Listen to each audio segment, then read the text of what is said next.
Cincinnati, we gon' rise in the jungle, we unite in tripping orange and black and white. Whole day when we fight, live and die in these stripes. Now who gotta move, I can Now who wanna move, crossing Now who wanna move out on? If you got stripes and you let the city know you rock 'em, yeah, we got 'em, yeah, we fought 'em. Like that black and orange on bottle, bingo bottle, never stopping till the beast and know them. Who they rockin' with the diamond stripes, flossing on the ring. Cincinnati, she's our queen, we gon' show the world. What's up, everybody? This is Ted Karras for the Cincinnati Bengals and the Cincy Hat, and you're watching Bengals and Brews. Hoo-day, hoo-day, hoo-day. We have a packed house. We are recapping the game. We've got your normal threesome. Derek's never here. We don't know what that guy does. We did get a thing saying he hoped he'd be here, though, right? I don't know. I can't keep up with that guy. But we also have Bengals and Bourbon, and we also have our boy Dustin Croft. So what is up, fellas? A lot, so much to talk about. What's up? Yeah. It's great to see ball. See our boys back on the field, you know. It was fucking really good to see it, like, until they came out again, because they came out offense first half, and I got fucking Boner City, and then the goddamn same defense came out. I'm like on the sideline for Lou Anarumo. Where the fuck? But you guys know what we really got out of this? If Burrow goes down, we got Ritter. We're good to go, guys. We're good to go. Oh, yeah, he looked great. Oh, he looked awesome. Yeah, he looked so good. The Bearcat. But he was average. He said he was average, though, boys. He was average. So I got a lot of notes, and I'll kick it around as I go through these notes. But players that did what we expect is one category that I put. Joe Burrow, 9 for 10, 123 yards and 2 touchdowns, was disappointed in his performance. He sucked. Which is crazy. What the hell happened? Jamar Chase looking for another triple crown, 4 catches, 77 yards, and a touchdown, and another touchdown called back because of a Lucas Patrick penalty. And then Money Mac. I put Money Mac on players did what I expect. Hit 2 field goals, made 3 extra points. He looked like the Money Mac that we like. And why I've got, this awesome art from KB Art back here in the background. It's still up there. Money Mac, he looks like he's back. So let's just start there. And we'll start with you, Bourbon, and over to Dustin, kick it around. What are you guys' thoughts on those 3 players specifically? What excited you, or any thoughts on those guys? Yeah, I thought Burrow was beautiful the whole drive. I thought that Chase it looked like he was week 6 form, right? It just scored another 300-yard or 3 TD game. And then who else did you say that you thought? Oh, Money Mac. That was surprising. A good surprise. Like, I thought he would maybe miss one, see what his nerves were like, but he came out awesome, I thought. I think everything was about dead center. It wasn't even a question. So I hope he can continue that into the season. Would be awesome to have that, would dare say guaranteed 3 points from 45 yards, 50 yards would be awesome, but we'll see. Fuck you, Tyler Kelly. Fuck you, Tyler Kelly. Everyone with a fuck you to Tyler Kelly here. For the podcast listeners, Tyler Kelly says, Bengals suck. Stewart is a bust. Let's go, Steelers. That man. Can't wait till we get a dunk take for the next draft event to put his ass in. And if you really want to pay up some money, we're going to just straight kick him in the balls for charity. Kick him in the balls, yeah. Yeah. All right, Dustin Croft, your thoughts on those guys. There's plenty more we're going to talk about. We're just going to kick around about those 3. And you don't have to talk about all 3, but any of them you want to talk about. I think the word generational talent's kind of overused these days. And I know, Dale, as much scouting and preparation you do into the draft, that's an overused term. I hear people say that they don't want Chase to get like the triple crown again. I do. Why? Because I really feel like he's moving into GOAT conversation. His ability, I think we know his skill sets, like being able to run clean, crisp routes. Like his comeback route, if you compare that to like the top route runners in NFL, I think it holds up.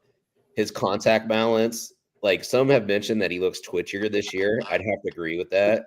His speed. So I'm just that catch on the sideline, Dustin. That catch on the sideline. I was going to say the chat. Yeah. That Chad Ochocinco two steps, 2 feet down, unreal. So just like taking a moment to realize, like, as he progresses in his career, I really feel like he could go down as one of the top 5 receivers of all time. I just think he's such a rare athlete. It's just like amazing. So we got to appreciate that. Now, if you guys want to do a fun little, I don't know, like longevity these days, it feels like players are retiring a little faster. So like as far as longevity, it would be that's Jerry Rice. But if you want to do a fun thing, look at Jerry Rice's numbers post 40 years old. He's still balled out. So that might be tough to catch. The other part of this, Burrow. So I think if you like look at our slow starts, and we talked about this before, he always had like a little bit of happy feet going into those games. I thought he looked really calm in the pocket last night. He didn't. It kind of seemed like he was seeing the field really well. Now, I will say I understood what he meant by it was average, and here's why I'll say that. Like the numbers look great. I do feel like there was a couple times though that, and it's hard to see. I haven't went back to watch the tape. I've been busy, but like maybe he went through the progressions a little quicker on those dump routes to Chase. And now those receivers could have been covered. And he dumped it off, and it still was a positive play. But I understand from that perspective. Going to Evan, I gotta have a different perspective. I feel like we always talk about coaches being on the hot seat. I feel like Darren Simmons and that special teams has just been dog shit for like 3 years now. Yeah, well, that's something I've got as like, obviously a thing that disappointed. The miscues in general were the last 2 years, constant penalties. And I know we've gotten some returns, and he schemed up that sizzle return against Cleveland last year, which was dope. But like that's just like a unit you need to have solid in the NFL because the margins are so thin. I do think Evan kicked the ball pretty well last night. That 51-yarder was nice to see. So, yeah. And he's going back to how he kicked before. He tried to change it the last 2 years. He's back to what he's done his entire life. So, it was good to see it in game action, even though it's preseason. I'm very excited about it. Greg, anything on those three? Yes. Burrow and Chase, I saw what I need to see after the first drive. I'm like, just sit the fuck down. I don't need to see That's how I felt too. Just sit the fuck down. That's how I've seen enough. Yeah. That's enough. I've seen enough. That's enough. But yeah, they haven't lost a beat. Like Dustin here said, Burrow looked more calm in the pocket, start out with happy feet. He just seems like he can slow the game down a little bit. You can never stop the clock, but the great ones know how to slow it down, and that's what Burrow seems like he knows how to do. I thought they were good. And, Money Mac, I keep doing this every time I see him kick and all that. Quick question, Dale. Was it the same long snapper that did all the field goals for Money Mac? That's a great question, Greg. I did not actually go back and check that out, but that is something I'll have to do. And hopefully I'll have that for the show Monday. Good question, though, because we know that's the biggest battle in camp. Long snapper. Yeah. Fairchild, his theme song is "Oh, Sweet Child of Mine." So he played awesome yesterday. And, like I said. Are you trying to skip ahead on things? God damn it, Greg. I said three fucking things. Trust me, Bill Fairchild is going to be a big talking point. Chop, what about those three Aren't we guys? just doing Joe, Jamar, and Evan? He's just trying to shoot his load right off the rip and be the one that talks about Dylan Fairchild first. Shut up, Greg. Go ahead, Chop. Well, this is what I'd say about Evan McPherson. Evan McPherson last year had a brother that weighed 150 fucking pounds and dropped down to about 75 pounds. Kicking is a lot of mental. And when you got that going on with your brother and he's super sick, that's going to get in your head a little bit. So I got faith in Evan to have a good comeback year this year, and he looked good yesterday, despite whoever the fuck was snapping to him. That is a good position battle. Now, as far as Joe goes and Jamar, I'm like you guys. Like, I was excited to see him play preseason, but after that first series and they got back up, I'm like, what the fuck we doing here? I don't need a second one. But I don't need wait for the whole first half next game. I'm already thinking about that first half next year and Johnny Newton getting after, because it ain't going to be the twos. Next week is going to be the ones, and Johnny Newton's going to be getting after Joe Burrow. And I'm like, man, a whole half. Washington, do they play their starters though? I don't know. Well, game 2, I bet they will. Yeah, I think they will for game 2. Like, yeah. But, man, I'll tell you what, those three had me. super Roused. fucking stoked Hard. watching that offense go, and then being able to, Evan kicks that what was it, 51-yard field goal or something like that, bro. It looked good. I didn't want to jump ahead. I did. I'm sorry, Chop, to interrupt, but my God, I love the Brew Crew in this chat. Yeah. Here's me saying I don't know that answer, Greg. And here, first we had Jerome saying they both played a half. We have Ryan Sparks saying Willie Wag snapped 2 and had the higher grade. Ooh. Apparently, people grade long snappers, but Cal snapped 5, so he had more action. So you got the breakdown of the long snapper battle thanks to the Brew Crew group chat. You guys are the absolute best. All right, moving on. I've got next is players/things that flashed, overall. Like we just talked about, the first team offense, I think it's safe to say that flashed. My guy that we hadn't brought up the entire time till yesterday, Greg, when we did our pre-show, Yes. Joe Giles Harris, I thought flashed on special teams, and he had the interception and a couple other tackles. Tanner Hudson, who you rightfully called as the leading receiver for the game, was weird. He's in there with Burrow, and he's in there with Ritter at the end of the game. So I don't know what's going on there. And he had no blocking snaps, but he had 6 catches, 62 yards, 2 touchdowns. So I thought Tanner Hudson obviously flashed in the role you want to see. He didn't get the ball knocked out when he was going toward the goal line. We all have those bad flashbacks. Howard Cross the third had a good pressure. So I'll just say flashed for at least that one play without watching every snap of his and focusing on him yet. Shamar Stewart, I thought he flashed a few times, looked pretty damn disruptive, which is what we're hoping for. Should have been an interception on the one he got the pressure on the quarterback, and his arms are just so damn long. I like that play probably more than any other. Chase Brown, 5 carries, 23 yards, looked explosive, had 3 catches, 25 yards. Chase Brown looks like he's going to have a monster season. Taven Bryan got a sack on a stunt and a twist. I already mentioned the first team offense. And then the last one that I had on here is Dylan Fairchild. So I want to start the conversation, and we'll go this way with you first, Chop. Dylan fucking Fairchild. I had to go back. I'm half asleep last night, laying in bed. I'm going to clip up a bunch of Dylan Fairchild snaps on those first 2 series. And by God, he impressed me so much. He was moving people in the run game. He was sealing them off. He was just rock steady as a pass blocker. Even when a guy got initial push, he's able to have that recovery base and keep Joe clean. And I'm like, I fucking loved everything I saw from Dylan Fairchild yesterday. So let's start with the Dylan Fairchild, even though Greg already tried to talk about it like a cuck he is. Yeah, I was excited about Dylan. Some of the plays, I'm just watching Dylan Fairchild. But like Dustin said earlier, Joe didn't. He usually has these happy feet, and guess what? He didn't have happy feet, and why? Because he had a better fucking line. Joe had. Look, I know it was against their 2s, and I know everybody's like, well, the Eagles won the Super Bowl, so their backups are good. It's the fucking 2s, but Joe had a good clean pocket. I mean, there was one time where he maybe would have got sacked in a real game, that if the guy didn't let up, but. I mean, the proof is in the fucking pudding. When you watch that tape and you see 2 drives where Joe stands up the entire fucking time and his ass doesn't hit the ground, you know that the Bengals made the right move. And I want to point out, fucking Dylan Fairchild was this guy's fucking pick the entire time. Everybody wanted Mr. Ratledge. I'm not saying he's going to be bad. I was on the fucking Dylan Fairchild train. I give you that.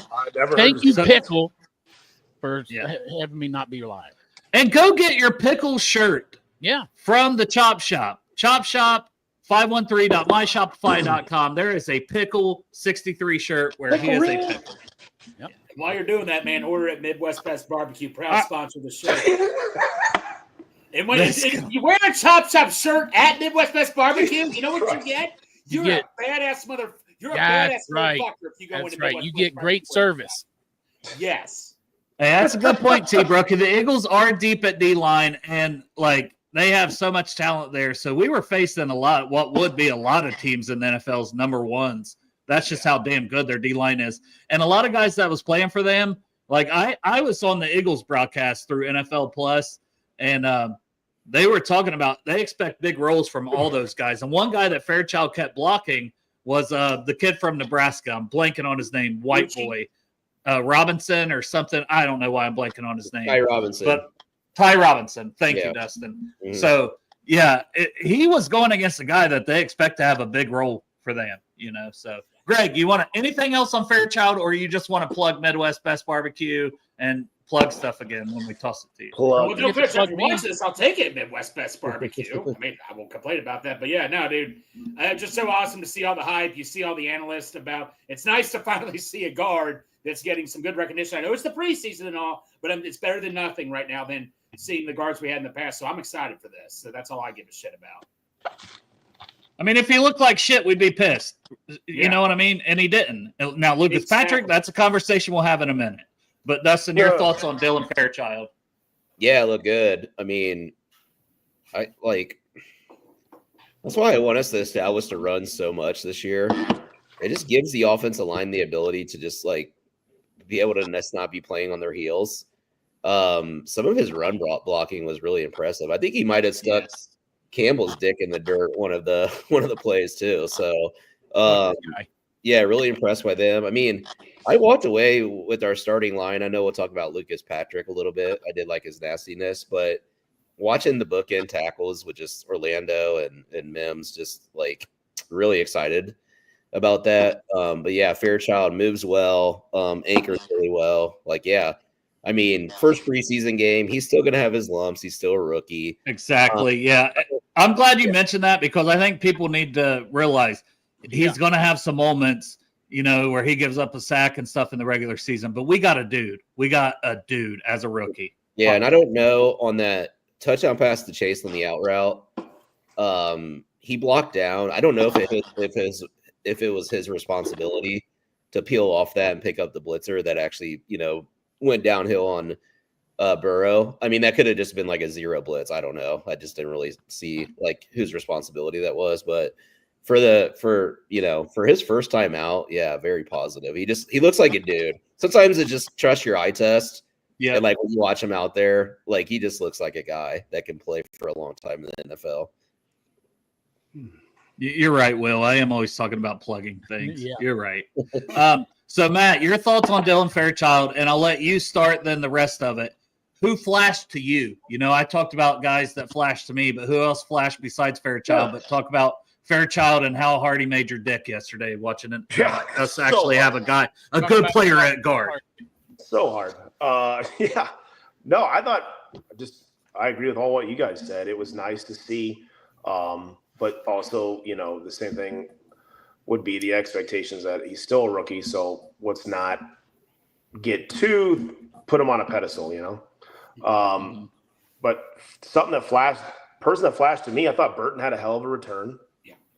I thought I think that might be his role. Like we were talking earlier, that they're making him work his way back at his fifth wide receiver, which he should have to after all of his stuff. But he's looking pretty good. I really liked him in the return game. I thought it was pretty good for a guy that never did it until he broke like 7 tackles on that one return. Oh, dude, that made me hard as a rock. When he hurdled that guy and kept going, I was like, dude, this is nice. Yeah. That's one of the notes that I wrote down too, was that Burton return. That was crazy.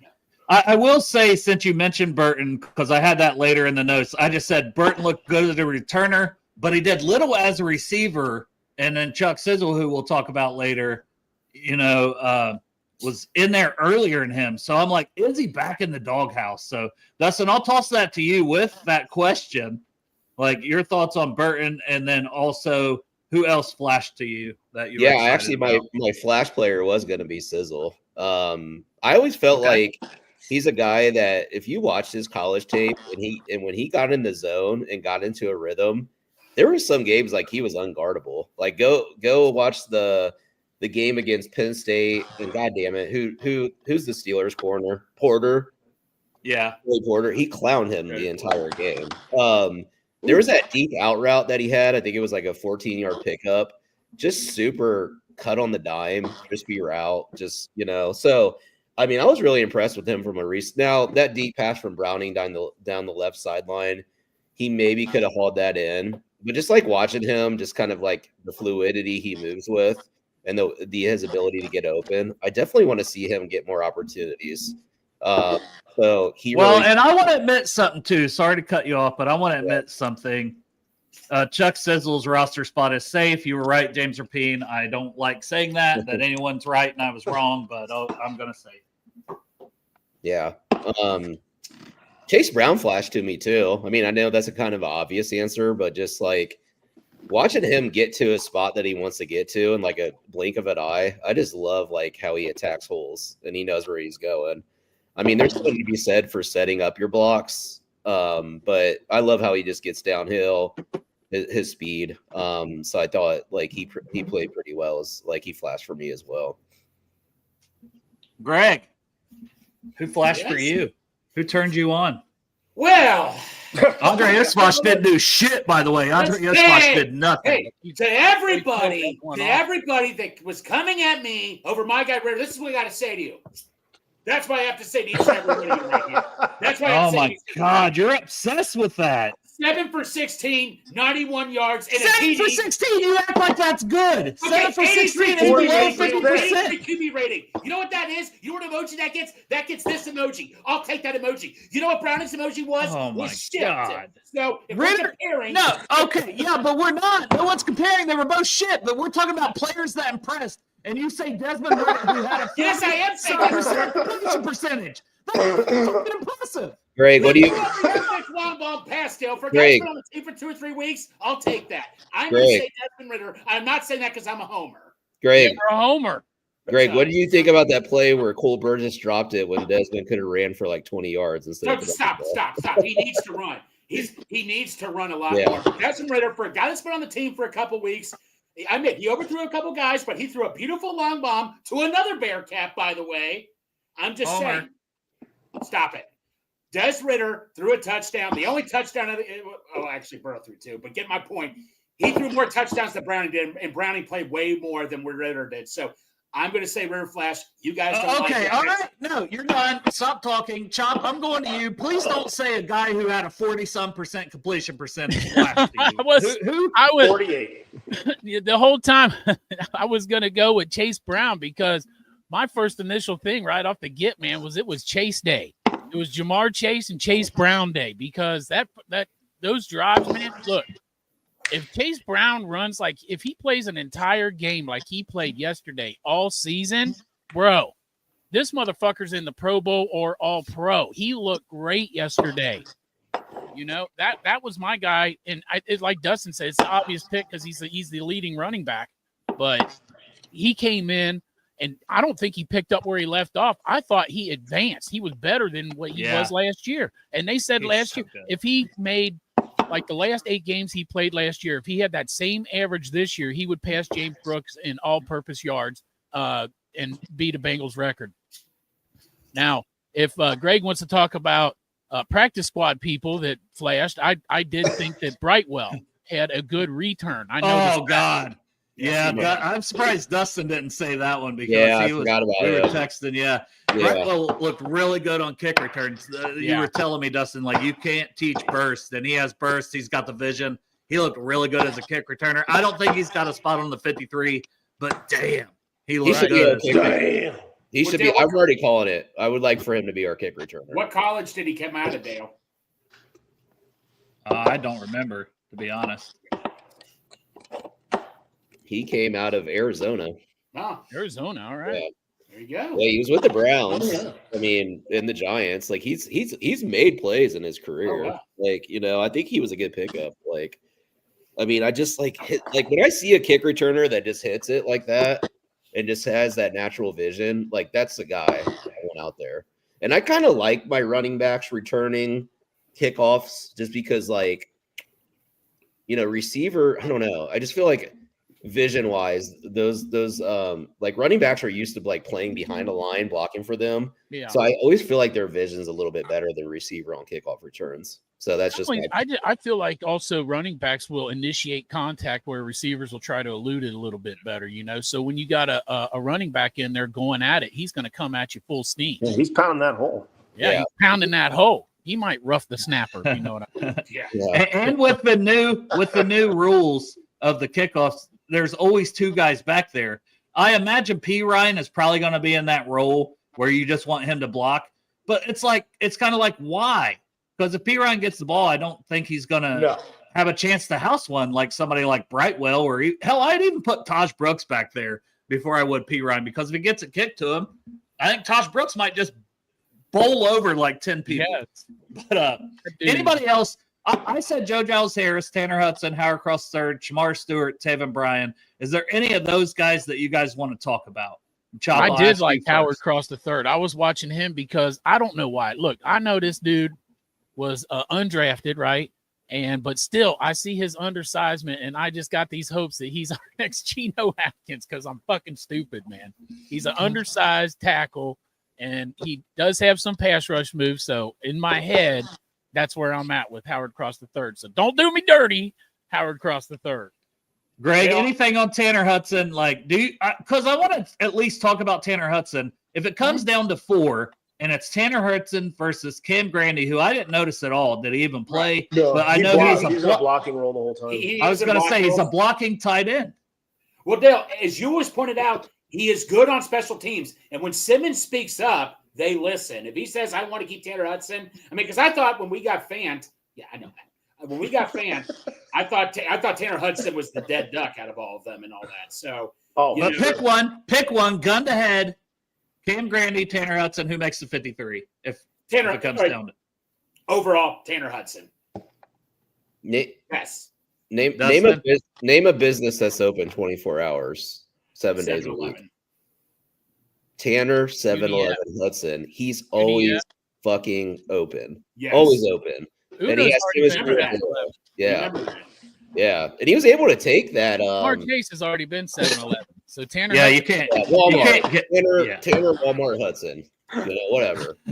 Yeah. He's Walmart when Walmart was open 24/7. He's Walmart. Tanner, Spearmint Rhino, Vegas, Hudson. Always open. Tanner, absolutely. United Dairy Farmers, Hudson. Aldi Hudson. Same question, Dustin. Gun to head, Tanner Hudson or Cam Grandy, who makes the 53 in your opinion? Yeah, he's on Hudson? the team. Okay. Yeah. Matt, how about you for that question? I enjoy my Huddy Tuddies. See, I think they might keep Grandy just because they have Fant as the backup. I think the same for you. Didn't ask me, Dale, but I'm saying Grandy too, because you got Noah Fant, you got Mike Gesicki catching passes. You need more blockers. So Grandy's a better blocker than fucking Hudson. And I'm saying that, and I tweeted out a projected 53 after week 1, because the first time I had Grandy over Hudson, then I put Hudson over Grandy, but now I'm on the show and I'm already back to Grandy. I just only because of the blocking ability is why I say Grandy. You got Noah Fant, you got Mike Gesicki that can catch passes. So why have a third one in there? It's the same. Because Hudson, I like this. Or maybe they're auditioning him to trade him. Yeah, that's a good point. Because I like this down. Best. Tanner Waffle House Hudson. Yes, Darth. Yes, Darth for the win. That's his nickname. If he makes the 53, it's Tanner Waffle House Hudson. I love that nickname. Chop Chop. Yeah, chop. He makes a team. It's coming. Thank you. Tim's got some good questions. Tim, let's go ahead and have the discussion because Greg already brought up Ritter. Browning looked like ass.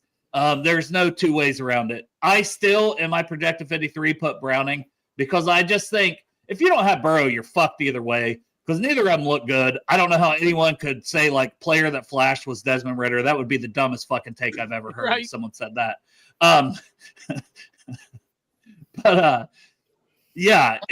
So what are you guys' thoughts, Matt? I'll start with you this time and kick it around that way. Browning, man. How safe is Browning's spot? Do what? How safe is his spot on the 53, and does Ritter really have a chance? I'd say he's dropped to about 70%. If he comes out and lays a fucking egg again against Washington, then he's going to be 50-50. And if he sucks again on the one at home against Colts, then he's probably gone. So I put him at about a 70% safe on a team. But Burrow also likes Browning a lot. Yeah. So, and I don't know how much money he still has on his contract if they're just going to cut and eat that. So, and for me, I'll go ahead and talk and then I'll toss it to Dustin. But like with Browning, he's been here. So he's another guy that Joe can go talk to after a series and look at the plays with. And Ritter's only been here a couple weeks. So I just see I see minimal chance that Browning's not the number 2, but damn, he looked awful. I won't disagree with that. Dustin, your thoughts on the quarterback 2 spot? He hasn't looked good for 2 years in either preseason the last 2 years. Like he didn't look good in the preseason last year. Don't you agree? No, I don't think he did either. Yeah. So, and on top of that, I don't like how he carries himself. He always looks mopey after plays. I don't like that. Like it doesn't inspire confidence. So, yeah, the aura Burrow has, he has negative aura out there. Yeah, it's just I mean, he had his run, and that's probably the best coaching job Zach Taylor and the offensive staff has ever had, being able to lift and elevate Browning up for that stretch run a couple years ago. But yeah, I mean, kind of feel like I'm not really confident in either one of our backups. So no, that's not with that. Like I'm actually very concerned, to be honest. Greg, do I need to even ask you? Like are you just putting Ritter as the number 2? Okay, guys. I'll be fair and real here. Whatever. Browning, Ritter just came on the team, and you know what? He overthrew some passes. I mean, am I ready to call him number 2?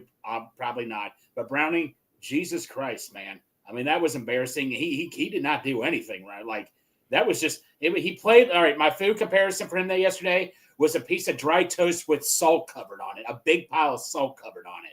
That's what it was right there. At least Ritter somewhat was a crappy grilled cheese sandwich that you could actually eat to get your way cheese through is elite.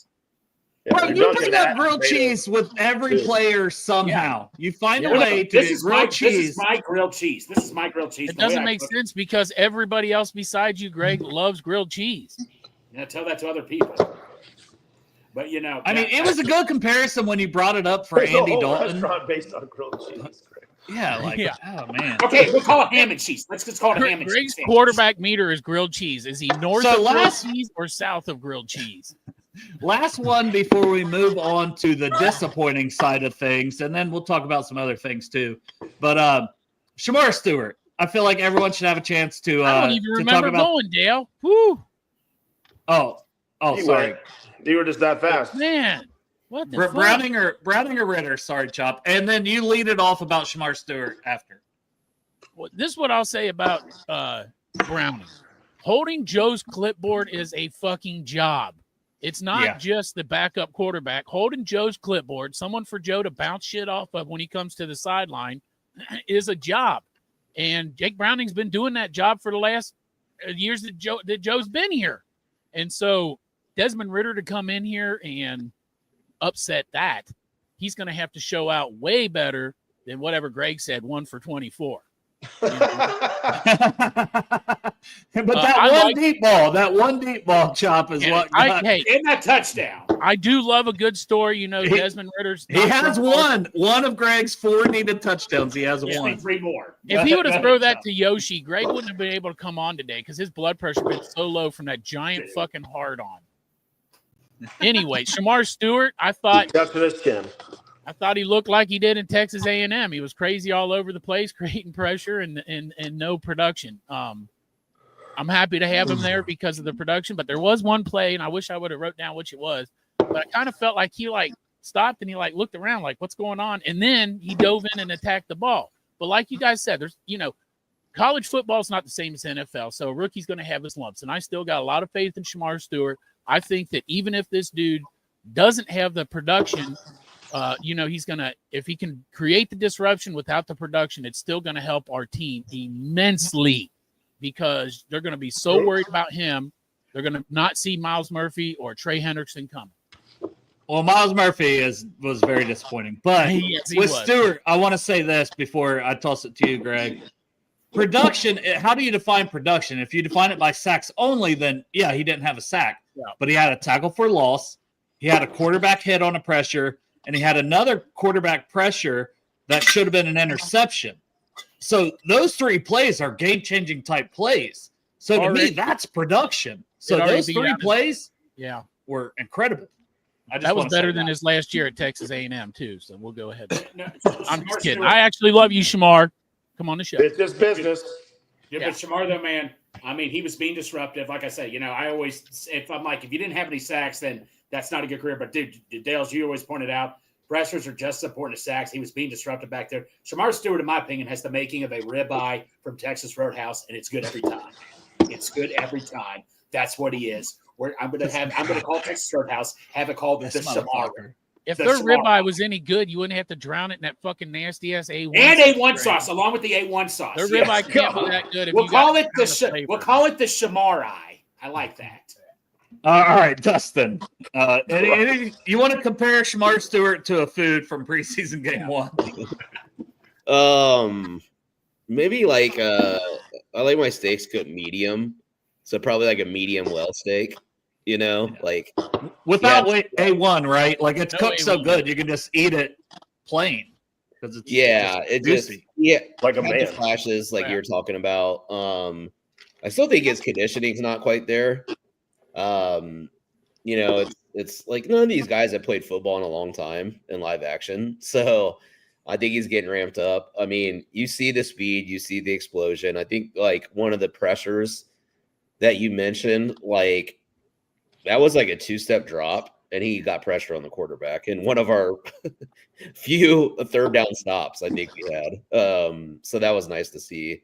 There was a couple of plays that I think somebody mentioned, like he got stonewalled and kind of just like stopped his pass rush. So you like to kind of see him kind of develop some more tools. I mean, still raw. You can still see the rawness, but you can see like the athleticism. You can see like how he's going to have flash plays throughout the season. It's just like string it together consistently. So I don't care, baby. I want to pop up this comment, read it for the podcast listeners from Chris Crowley as I toss it to Matt. I hope Stewart starts next week with Hendrickson out. I seen minimal from Joseph Osai. I didn't see much from Miles Murphy. Yes, let me see Shamar Stewart versus some ones. Let him get some action against some ones. I agree, Chris. Your thoughts on that, Matt? And then, I think why not let him start? See what he can do. Like going off of what Chris said, like when I did watch, because every time he was in, I would watch him only. And when he did get stonewalled, it seemed like he stood up too quick, and they would stiff arm him right in the chest, and he would just stop. I don't know if he needs to just do a different move, stay a little lower, but that was when I saw him got stonewall. But in the run game, it wasn't bad. I think he should go against Washington's ones. We got to see what he can do. I'd rather find out now than in a game that matters. In week 1, and let him get reps against ones. I think that's how he's going to get better. Iron sharpens iron, and you're going against another team's ones, a team that was in the playoffs and Chop's second favorite team, as we've discussed heavily, the Washington Redskins. I mean, the Commanders. Oh, yeah. You're not allowed to say Redskins. Redskins. It'll be the Redskins soon. Do you think they're trying to hide him a little bit though too? Because he played all over the line last night. He was 3-tech. He was in. He was left in, right in. I wonder if they're trying to like not to put too much of that on film. I feel more like they're trying to be like, you ain't earned it yet, pal. So keep working hard. This is the NFL, and you got to work for your spot. And right now, Murphy and Osai are ahead of you. So get in there, get you, like you said, with the conditioning. And Al Golden kind of said that too. Like his conditioning wasn't there, that he needs to get into football shape. So I feel like it's kind of like you still got to earn your spot. You haven't done enough yet to show me that you're past Osai or Murphy, which I'm not saying he didn't. I'm just saying I think that's how the Bengals are handling it. Yeah. So I want to read this one from our guy Crypt Keeper. Desmond Ridder is a stuffed pepper, since apparently this is a food thing now. It's not everyone's favorite. You see, I love them. Greg's flipping off Crip, who also is a UC fan, and saying it in this text. He's supporting you and saying that he loves it. It's not, but I get what you're saying, Crip. Crip, you're on my team, man. Wow, Okay. he flipped you off, Crip. Go at his ass. Go at his ass. Go off on him. Okay, I didn't read it properly, Crip. You're on my team, brother. I love you. A dual flip off too. He did both fingers. Wow, Rude. It's just crazy. Desmond looked like to me like he's looked in his whole NFL career. He just doesn't see the field fast enough. Yeah. His processing is very low. His accuracy, I'm sorry, Greg, is just not there. I don't know. Not. The intermediate. He's so bad in the intermediate game. Everything's high. You know what I mean? And that's a lot of his footwork. And But that's why I said practice squad, develop him for a year, go from there. But there's nothing that says like, hey, that's a guy. I think Matt had to go. He hopped out of here. Matt's dog turned off his stream. That dog barking. I thought Jeff was here somewhere. You and Crip are beefing now. Yeah, you guys got beef now, Greg. But everyone's favorite part, where we shit on things, where we talk badly about things, or things that disappointed us. I've got a bunch. DJ Ivy, and we'll talk about a lot of these, but I'm gonna read off what I put in my notes. This is last night after the game. DJ Ivy, Isaiah Williams, and maybe this is just because it's me and I was the conductor of the hype train. Yeah. And I feel a little let down. Personally, Isaiah Williams, you personally let me down. I had you up here, and now I'm still not saying, because you still flashed in camp, you still done a lot of good things, but I'm a little concerned. Logan Wilson, who we talked about on the pregame show, Greg, and Dustin has talked about it quite a bit too. So a lot of good things to get into here. DJ Turner, not the one practice where DJ Turner had 5 pass breakups. This was the DJ Turner we've seen for a lot of camp where he's just getting toasted and roasted. Jake Browning, who we've already talked about, so we don't even need to talk about it, but obviously he sucked ass. He fucking sucked. Jalen Rivers. Jalen Rivers is a tackle. I'm ready to just kick him into guard. Yeah. He didn't look good. McKinley Jackson, they had so many guys. Howard Cross was playing before him. Taven Bryan was playing before him. So he's coming in late, playing late in the game. Plus, he had the penalty on special teams for roughing the snapper. And then I just got special teams miscues in general. So I will kick it over to you, Dustin. Where do you want to start with what the fuck disappointed you? I don't want to belabor the point on the defense. And I think we're all going to talk about. Oh, the defense sucked ass. The defense was atrocious. Yeah. I literally had a whole other topic for that. It just said first team defense with over half the starters versus the second string Eagles offense was embarrassing. Yeah. So I had a whole other topic for that. That's why it wasn't in there. But yes. I think so. My concern coming into the season still was the secondary. I know Strawberry Ice has his own opinions on that. I like the secondary. I ain't gonna lie. But my God, I was concerned. Now, no CTB, no Marco Wilson, no Dax Hill. I just want to say that. Yeah, I mean, watching Newton,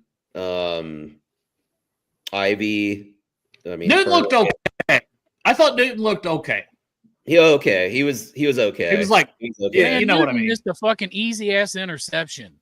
Johnny fucking that Wilson or whatever his name picked it right out of his fucking hands. Well, Johnny Wilson is 6'6", the guy we talked about when we were previous.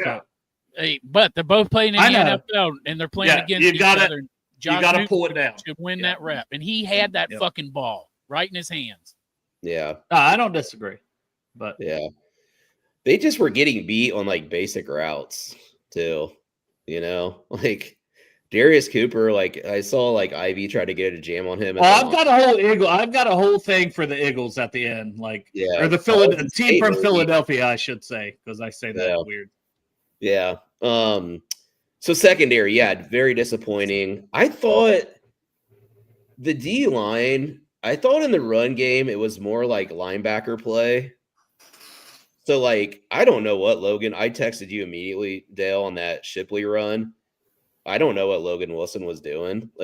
Or Miles Murphy, because I've watched it back too, and Miles Murphy, he was rushing on out, and dude, you're supposed to be you're a big dude, you've got to make it. There was just a huge. It was a gaping hole where it was if Logan Wilson did. There was a lot of people to blame, I think, on that play. For sure. To be fair. So I think that exterior of the run game, TJ Slane gave a good interview after the game, and the C gas maybe or something they need to work on. I thought the safety play is very concerning for me. The lack of athleticism from both those guys on the back end is just not good. Well, Gino didn't play. Yeah, he played. I mean, I don't think he played. I don't think he played. I could be wrong, but No, I know. I think he played. He went out. He got hurt. did he? Yeah. I think Battle did not look good to me. no. I probably should have had him on the disappointing list because our expectations were high from some of the stuff we've seen in camp, and I definitely thought he looked snap slow or tick late on a lot of things. Yeah. So I don't know, man. Safety play. What do? You rotate guys in. Tyson Anderson. I don't know. We just need more athleticism back there. I mean, in today's NFL, you got to cover a lot of ground. And I think that just kind of just shows last night. Our entire secondary just looked like they couldn't cover a fucking 80-year-old lady in a phone booth. Like these are just like basic crossing route slants. Yeah, you're not wrong. They tried bump and run. They played off in zone. It just was like bad in the secondary. Bad. So I mean, we were missing some of our secondary. I mean, we were having we didn't have BJ Hill, Trey Hendrickson. I mean, CTP, Dax Hill. But that's the entire second string for Philadelphia. Yeah. I mean, that's fair. It is, again, it's your first preseason game. I think I'm going to have more conclusions after week 2, like what the rotations are going to look like, when we play Washington, because I think our starters are going to play the whole first half.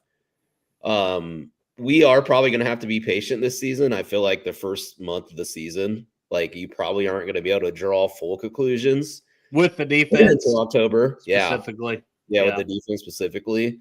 I think I would have loved a better showing. I do think Golden's probably trying to figure out where to put people.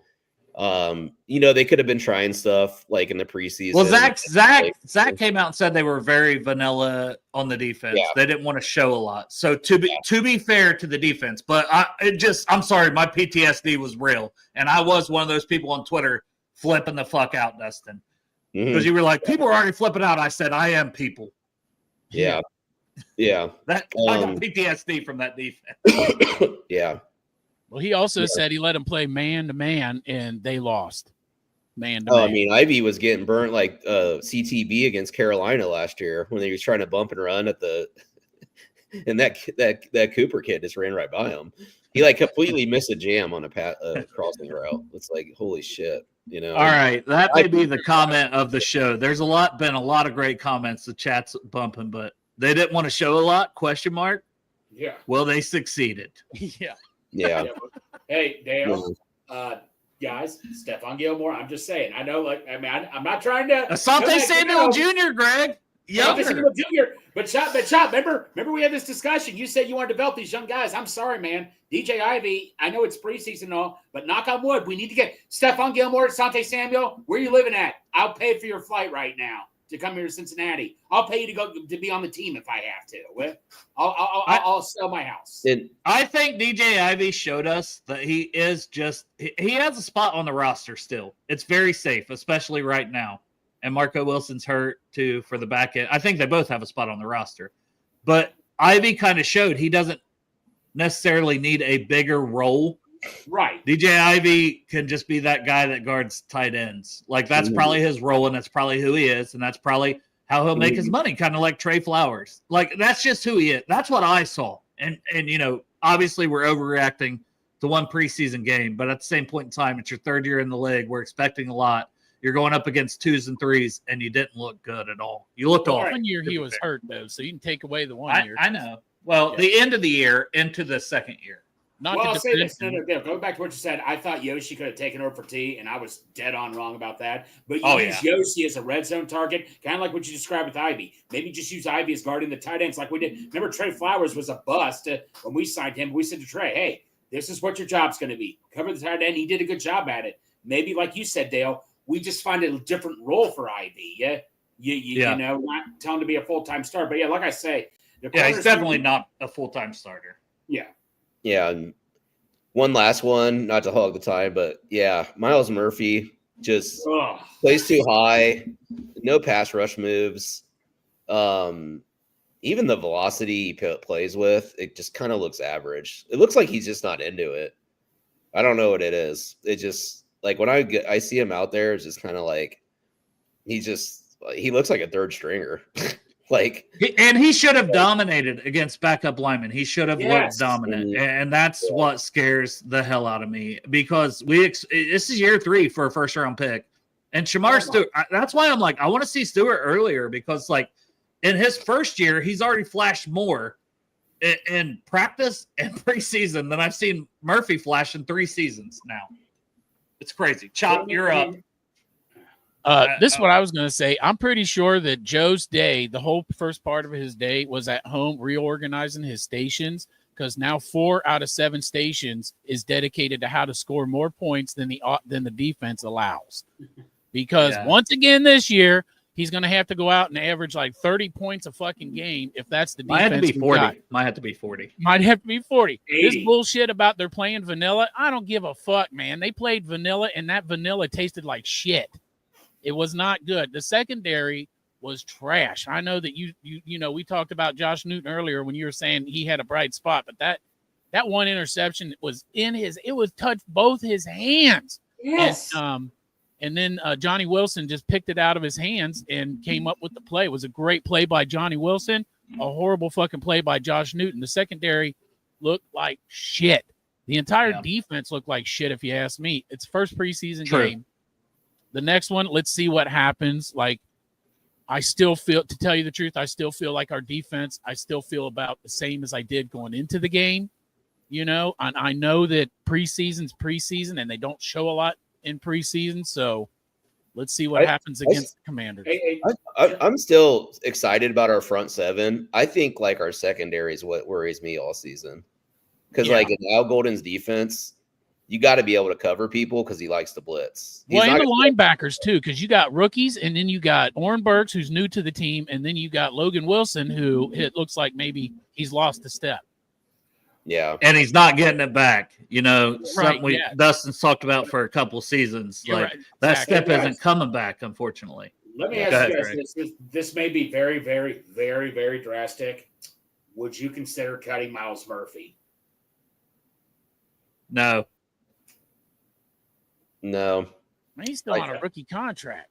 Yeah. So, But I understand that. But the question more should be, do you think he'll get that 5th-year option picked up after this season? Yeah. If he don't tremendously improve, hell no, you just don't pick up his option for the 5th year. No, Chop, I get he's on a rookie contract. No, that's a cheap contract, but Chop, man, I mean, the way he's performing as a first-round pick, man, I'm sorry, he's not even living up to that first-round pick contract right now. I know they won't, but I mean, Miles he's got a season to prove it. He's still got a season to prove it. Definitely want to give him a season without Lou and see if that was the issue. That's a fair statement right there. That's fair right there. But every time I see him, you look at him, he looks like an all-pro defensive end. I even think he looks bigger than Stewart still, but he looks like it, but he just doesn't. And that was the problem with him coming out of the draft. That's why he fell to us. He had he looked like it, but he never showed it on tape. And we're still dealing with this. We still don't know what we're getting out of him. And going into his 3rd year, I hope he proves me wrong big time. But I mean,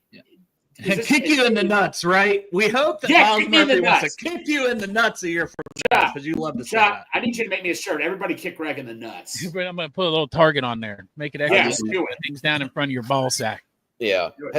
I want to see Murphy for the full season. I'm not giving up on him. And also, I want to say this, too. Joseph Osai hasn't done shit either, if we're being honest. I see nothing from him. I've seen nothing from him at all through camp. I've seen more flashes from Miles from camp clips than I have from Osai. So that's a concern. But when Trey's back, and if Miles is in there and Shamar, let's say they've kicked Shamar inside, and you've got Trey and Shamar and BJ Hill and then Murphy, then maybe Murphy's that guy that, he looks a lot better. So I still think there's plenty of time for him to prove something. But as of right now, I expect him to dominate. He did not. I want to move on. I was going to ask a question. Has he even flashed in the preseasons ever? Do you remember any preseason flashes from him? Yeah. My other question, did he line up at all at right end last night, or is he mostly on the left end? It's a good question. Well, the clips I seen was left. I imagine he lined up on the right some. I know some of the clips. The one where he got pressure and then the guy kind of locked him out at the quarterback. McKee stepped up, made a throw. He was at left. I know that. I would imagine he got some at right, but it's once again, I feel like I have to go back and watch a game 50 times and just so I did it with Fairchild. I'm like, I'm just going to watch Fairchild. Yeah. Then I rewatch back those clips and I'm like, oh, Lucas Patrick, who we haven't even talked about yet. But there's so much to talk about. Yeah. Chop, I know you got 5 minutes till you go. So I want to ask Chop specifically, and we'll continue to talk about some of these things. But DJ Turner, who we're both very high on, I thought looked bad. That was another guy that I mentioned in my disappointed list. Your thoughts on DJ Turner and then also Jalen Rivers as a tackle. So those two players specifically. I would say DJ Turner hasn't played football in like a year and a half. Well, not a year and a half, but he got hurt last Half year. a year. Half a year. So, I mean, he's been out. DJ Turner, I'm willing to do like the entire defense is give him another game, get him into the season. Let's see what happens. I mean, I wasn't happy with the start, man, and DJ Turner was out there and he did not look good. So my opinion to DJ Turner is he's got some work to do, but the entire defense does. I don't necessarily think that he has any more to do than them. And Jalen Rivers, like you said, kick him into guard. I got to take this call. All right. Do you need to go, Chop? All right. Greg is not here. So, Dustin, your thoughts on DJ Turner, Jalen Rivers specifically? Yeah, I mean, I felt like Jalen Rivers wasn't great to start with. I do think as the game went on, he did settle in a little bit. Like he's a rookie. He's a rookie. He's a rookie, yeah. Like we're only evaluating what we can see today. So I'm still, I still feel like there's so the knockout of him coming out of college was like his foot speed and, with like speed rushers and not. And I'm willing to try him at guard. I'm still like open to the idea of like cross trading him though, too, because you kind of have to if you're going to be a backup offensive tackle. You got to be able to play multiple positions if you want to stay in the NFL. If you want to be Cody Ford, right, and stick around in the league. Yeah, because there's always guys coming out.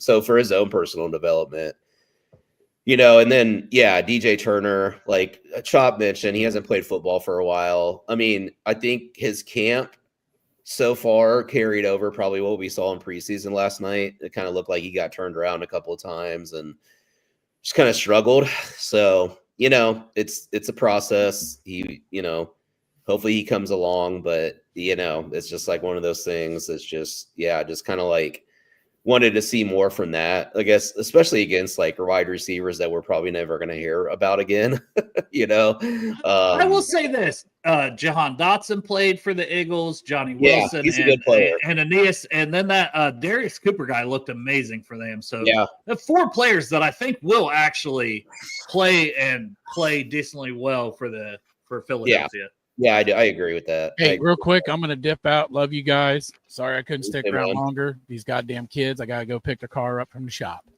But I love you guys and look forward to our next show, which might not be on Monday, right? That's right. Oh, yeah, that's right. I was saying Monday, but I got an open house back to school. And I got Snoop Dogg, and so does Greg. So, probably no show Monday, but we'll see about Tuesday or something. So. Yeah. But I love you guys. We'll try to fire something out. I will come get each and every one of you in the Brew Crew if you're here in person. Bye. I'm out. All right.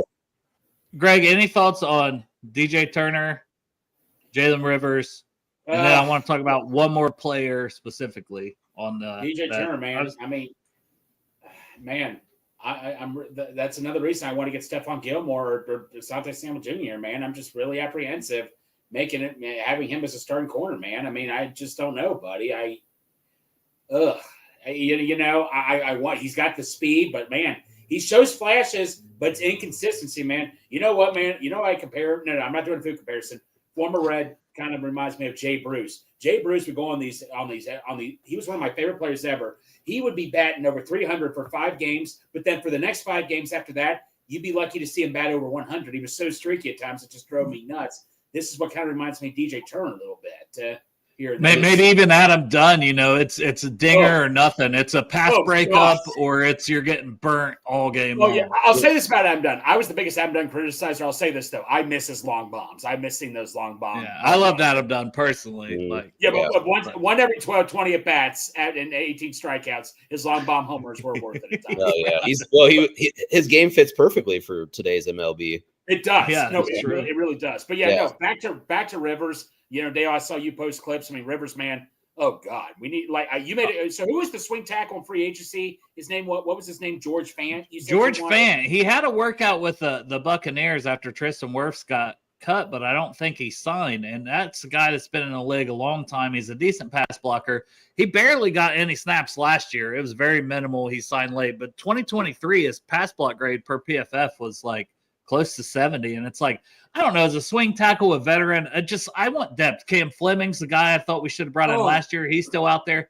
There's some guys that I'm like, because I'm worried about that swing tackle spot. Now, if Lucas Patrick, I guess there's two guys I still want to talk about in the disappointing category.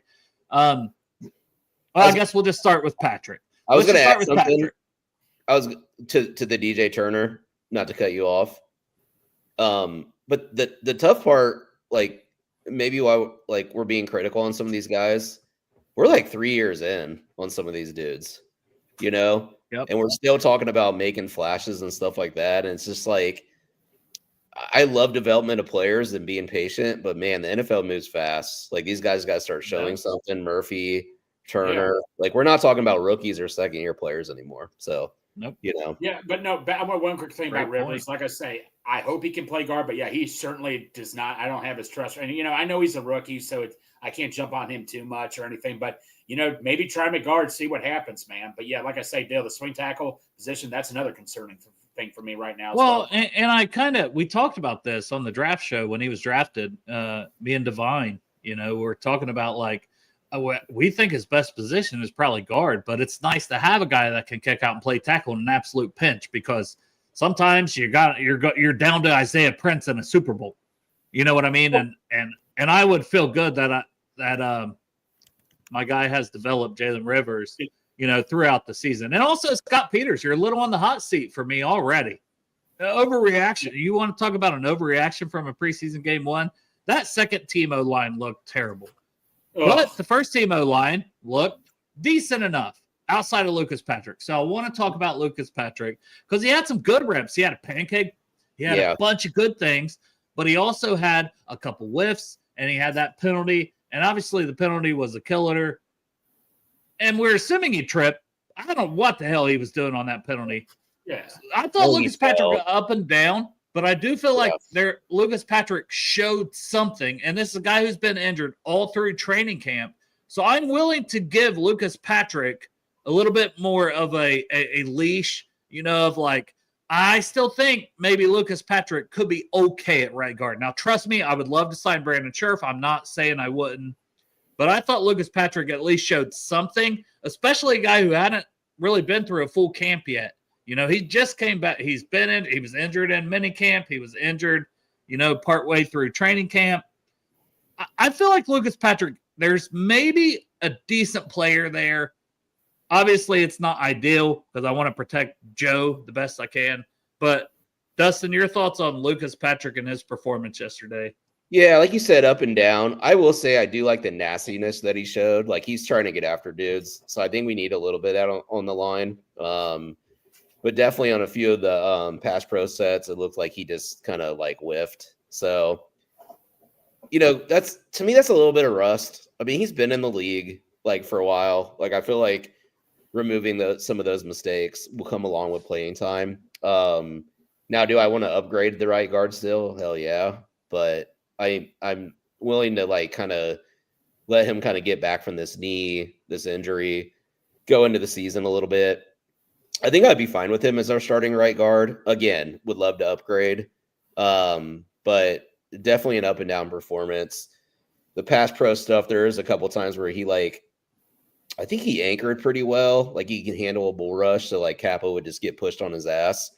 I think the problem he had last night is dudes that had a little more quickness I know one rep where the dude kind of just like faked to the left and went around him inside. So those one-on-one matchups, you're not going to win all of them, but it's just like one of those things like you'd like to, for a veteran, like you'd like to just have more consistency there. So we'll see. Yeah. I think this is very fair, Chris. Patrick should be a starter for a Super Bowl contender. I agree. Will Hernandez is now signed, as we talked about yesterday. That sucks because I think that could have been a very good piece. Dalton Risner's played mainly left guard, but obviously I think he could come in. He's a veteran. He could play right guard. He came in as a tackle, you know what I mean, Right. from Kansas State. A second-round pick.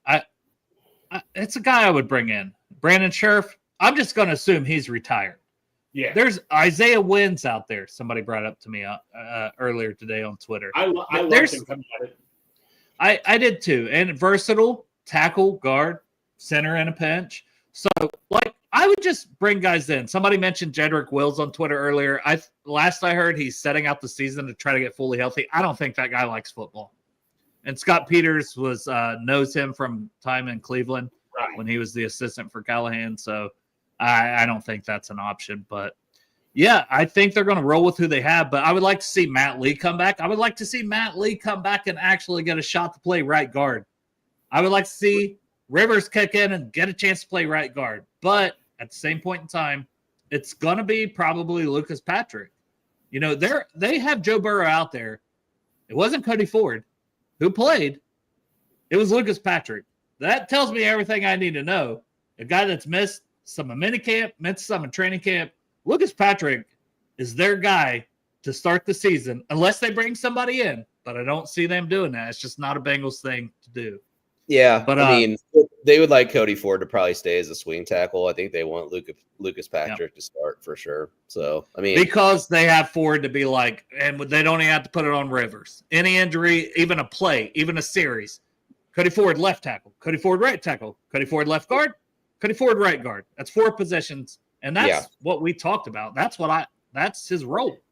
Yeah, it's funny you brought up Isaiah Prince because the Niners did release him. So let's bring Isaiah Prince back. No, let's not do that.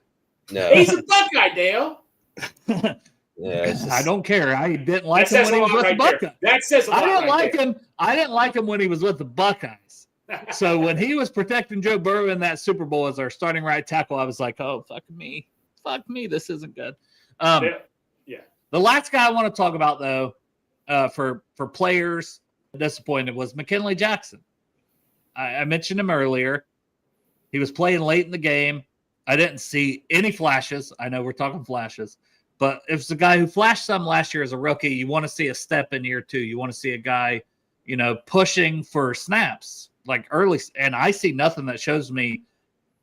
I don't know what's happened, but for whatever reason, I mentioned Howard Cross III was out there before him. Taven Bryan was out there before him. And then he also had the special teams penalty. So, Dustin, I'll start with you. Your thoughts on McKinley Jackson. And I think his roster spot's safe. He's a 3rd-round pick. It's a second season. The Bengals don't guys like that. They just don't.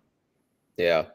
I mean, it was surprising to see him play that late. I don't know, like the rotations, if they're trying to because the preseason is evaluating what guys are going to make the back end of the roster. So sometimes your veterans get pushed back. I mean, I think he did have 3 TFLs last night.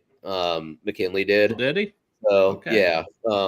So I don't know. It's just of course he's going against guys that are maybe practice. Probably going to be, if those were super late in the game, Yeah. So I don't know if I have a super strong opinion. I mean, either way. I would say the other person, again, first preseason game. These guys haven't played ball for a while. They just been practicing, but didn't see much from Demetrius Knight last night either. No.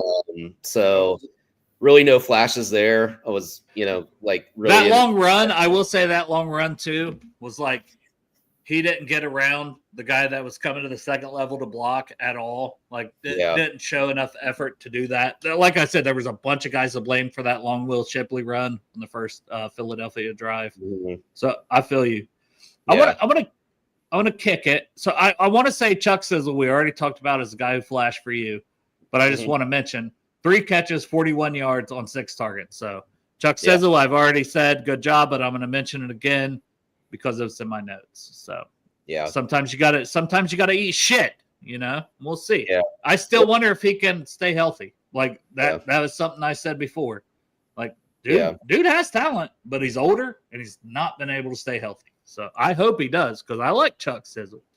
I will say generally on defense, it did look like guys were kind of just thinking too much last night as well. Yes. You know, it didn't seem like they were playing with like that aggression, like just go see ball, hit ball. So I don't know. Maybe this week, like get out of your own heads, you know, play like with the skill sets that you know. So hopefully we see a little bit of a difference. But it did look like guys were kind of hesitant last night, a little slow, so on and so forth. So, you know. Well, they have plenty of tape to watch and correct.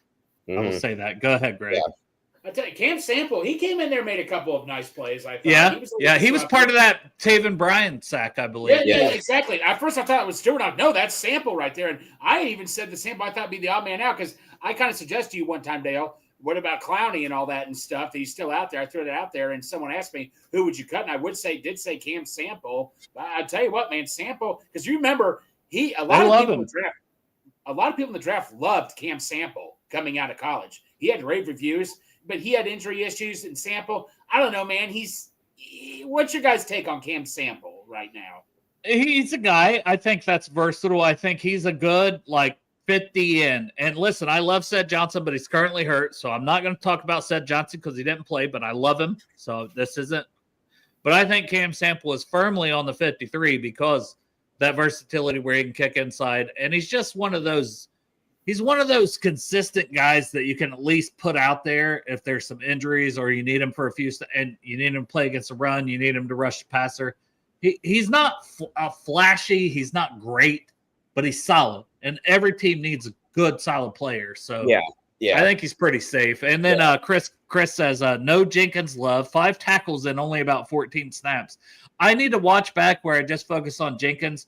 I seen some plays where I thought he was a little out of the mix. But I like Chris Jenkins. I expect a big year from him. So do you guys have any thoughts on Chris Jenkins before I move on to the next couple things I got? Well, Dale, as you and I said before the show yesterday started, you know, like you said, we know he's known for his run stuffing, but the thing of it is no pass rushing. But you said he shows flashes of developing into that. So he had the tackles, but like I say, I don't know if this is a fair stat. I mean, this may sound unfair. I just want to see him get to the quarterback. Put pressure on the quarterback. Don't get me wrong. Run stuffing is a big deal too, obviously. But I just want to see him be not Stewart disruptive, but get some type of disruption back there. Right? That's all I want to see from Jenkins. Yeah, I think sneakily he had a pretty solid game last night. He was pretty active. Only 14 snaps kind of surprises me because, we were on the field a lot as a defense early, so it's interesting. That's interesting. And there was no BJ Hill playing. So yeah. How about your guy, because I know you like this guy, Joe Giles Harris. How about that pick? I mean, it got called down, but what a play that was. I mean, he got the pick. He just didn't get the interception. The interception. He got the interception. He just didn't get the touch. Jesus Christ, what did I just – that rum's hitting. And that's what's happening, Crypt Keeper. I'm praising Cam. Listen, I've never had a beef with Cam Sample. Come on now. The Dark Knight was talking about, we started talking about Burrow, Chase, all that at the beginning of the show, Dark Knight. Demetrius Knight's in here, the Dark Knight, D Knight. And very excited about Burrow. That is the next thing I have. Now, if you're a stat checker only, you're not going to be excited about Taj Brooks' night, D Knight. You will not be excited about his night if you're a stat watcher, but you're not because you saw what I saw. That's the next thing I have in my notes, and I'll just read it. Taj Brooks runs angry, and defensive backs tackling him in the hole is less than ideal for them. Parentheses. Sidney Brown. Do you remember that play where Sidney Brown, Brown's a projected starter for Philadelphia. Makubu's hurt, but Sidney Brown is, and that's Chase Brown's twin. But Tosh Brooks, man, he just awesome. Boom, thumped him, hurt his shoulder. Listen, I hope he's okay. I don't want this kid to be hurt. You know what I mean? At all. I hope Sidney Brown's healthy. But it's just like, that's what Tosh Brooks can do. He is just a powerful ass dude. He hit him in the hole. And to me, I don't think he had the best holes to run through when he was in there. Because he was in there a lot with the second string line. And that second string line sucked ass. There's no polite way to say that. Greg, I'll get to you. I just want to finish out of my notes here. He had 10 carries for 26 yards, 2.6 yards per carry. That seems awful, right? I agree. That doesn't seem good. But he did have another 10-yard run that was called back by a holding on a guy we already talked about who didn't have their best game, Jalen Rivers. So you combine that penalty, that would have been 3.6 yards per carry. That looks a little better. But I just thought you didn't have holes. You weren't playing against the number one offensive line. I think if he was in there with the number one line, he would have had some plays, like some good plays. And now Chase Brown's special. I'm not saying he's Chase Brown, but I like Tosh Brooks. And when he lowers that shoulder and hits somebody, he's like a linebacker playing running back. He's a nasty motherfucker. So I'm glad you mentioned Tosh Brooks because I like Tosh Brooks. Greg, you had some stuff there. Go ahead. I tell you what, man, I forget who said it. I think you may have said this, Dale, or somebody else said it. I think it was his assistant coach said this. He is going to make you miss the first tackle. He will break that first tackle immediately. But like you said, Dale, he had no offensive line help. But man, just him pounding through yardage, doing what he can. Now you got 5 guys on you, no blocking help. You can only do what you can only do. But man, he does not give up. You have to make sure he's down. He stays down because he will fight for every inch. And that's what I love about Tosh Brooks. I know the stats didn't show, but he just didn't have the protection. But man, I love the physicality Brooks brings. Yeah. Dustin, you got any thoughts on Tosh Brooks? And I know you're a Gary Brightwell guy now, but I mean, Tosh Brooks over Gary Brightwell, his chance to make the roster is just continue impressing as a returner, you know? Well, we heard about him a little bit in camp too, you know? So I think he's flashed. Tosh Brooks, thumper, looked good. I do think there was a couple plays where it was blocked up for a little bit more. So if I'm just being like, devil's advocate. But yeah, man, he's like him and Brown and him just really excited about that 1-2 punch, like different run styles, which is great. Mix it up on the defense. I could see him being like a fourth quarter guy, like you're trying to milk the clock with like 8 minutes or something like that. Pound him, I could see him having a Samaje game. What game, Greg, was that we were at the theater and Samaje Jets versus Jets? Yes. Yeah. I could see Brooks having one of those games. I could too. No, Samaje, man, he was that guy. Brooks could be that guy, the clock management guy near the end, like Ben Jarvis Green Ellis was a little bit too for us for a little bit also. But Samaje Perine, that game, was a great clock management guy. That's what Brooks could be, getting that first down to kill the clock for us. Dale, that is a great comparison right there.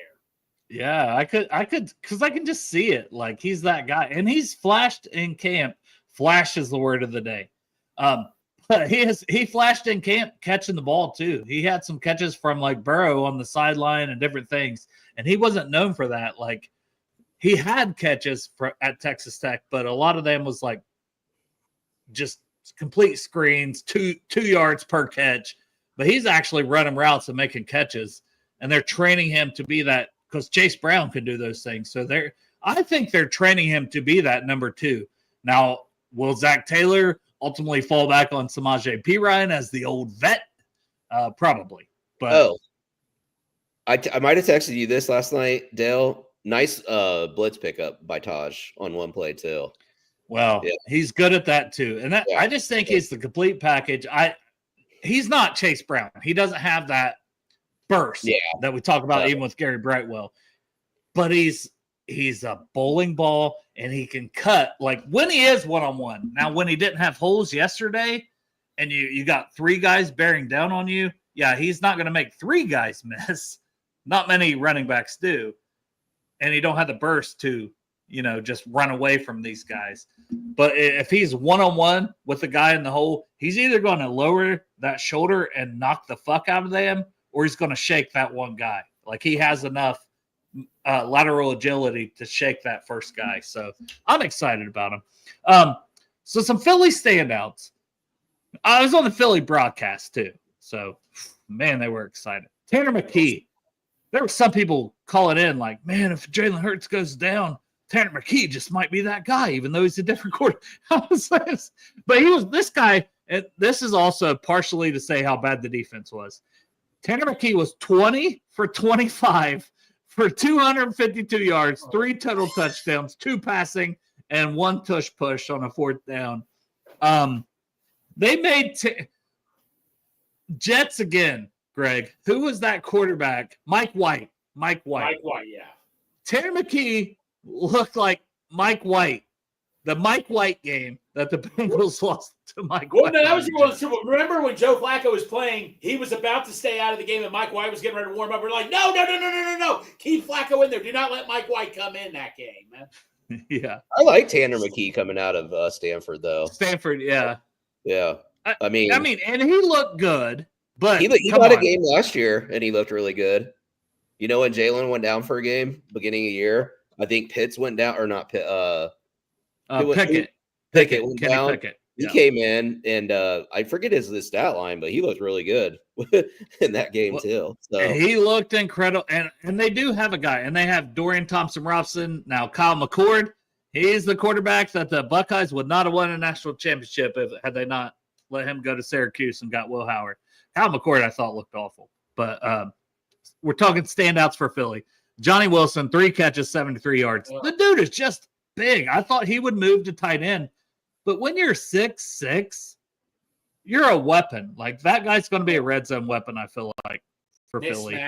Mismatch in hell. Yep, mismatch nightmare for sure. Darius Cooper. I just want to say this. Darius Cooper, I was not familiar with your game. Because holy shit. He's a legend. 6 catches, 82 yards, and a preseason Hall of Famer. Preseason Hall of Famer Darius Cooper after 1 game. He's wearing 41, so I'm like, is this a running back? And bro, they're just splitting him out wide? I was so confused, but he's a wide receiver. Out of like Carlton State or some shit. Ivy Turner, should be ashamed of yourself by getting toasted by a dude wearing number 41. I don't know. He may be the guy. I mean, Jerry Rice came out of a D2 type school, like Well, he's a legend. His stats in college he lit it up, man. If you're a Philly fan, and Austin Art's in here, and Austin Art, I know you like Philly and the Bengals both, but Darius Cooper, holy shit. I'm going to be watching Darius Cooper. I'm not a Philly fan, but I'm like, I want to see what this guy can do because he looked incredible last night. And maybe it's because he's wearing 41. Maybe we should put number 41 on Andre Osavash. And they'll think he's a tight end. They'll think he's a fullback. And then all of a sudden, here's Andre Osavash. I'm actually a wide receiver, guys.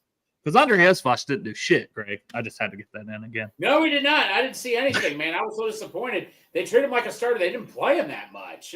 You figured they would have had him play with the second and third strings, kind of like Tanner Hudson a little bit. But, yeah, man, I was like, what the hell?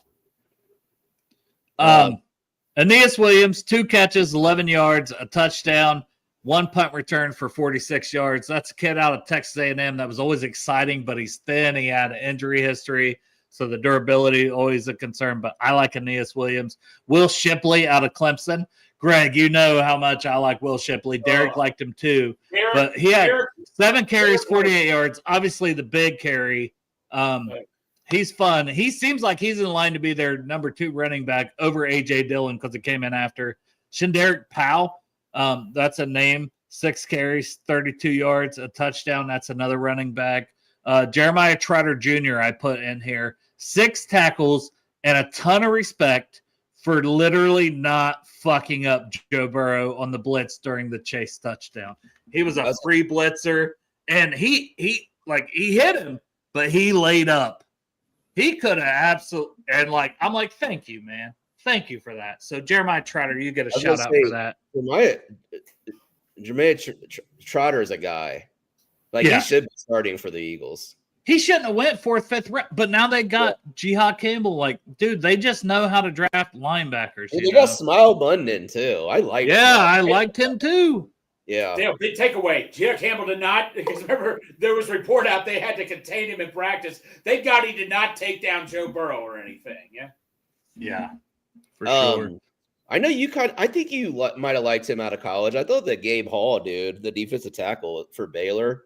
I did like him. I didn't even realize he was playing. I want to watch that back. I didn't know he was on them. Yeah, that was the guy I wanted the Bengals to pick up last year because I'm like, he's a piece, you know. He was a rookie last year, and I think he bounced around the league.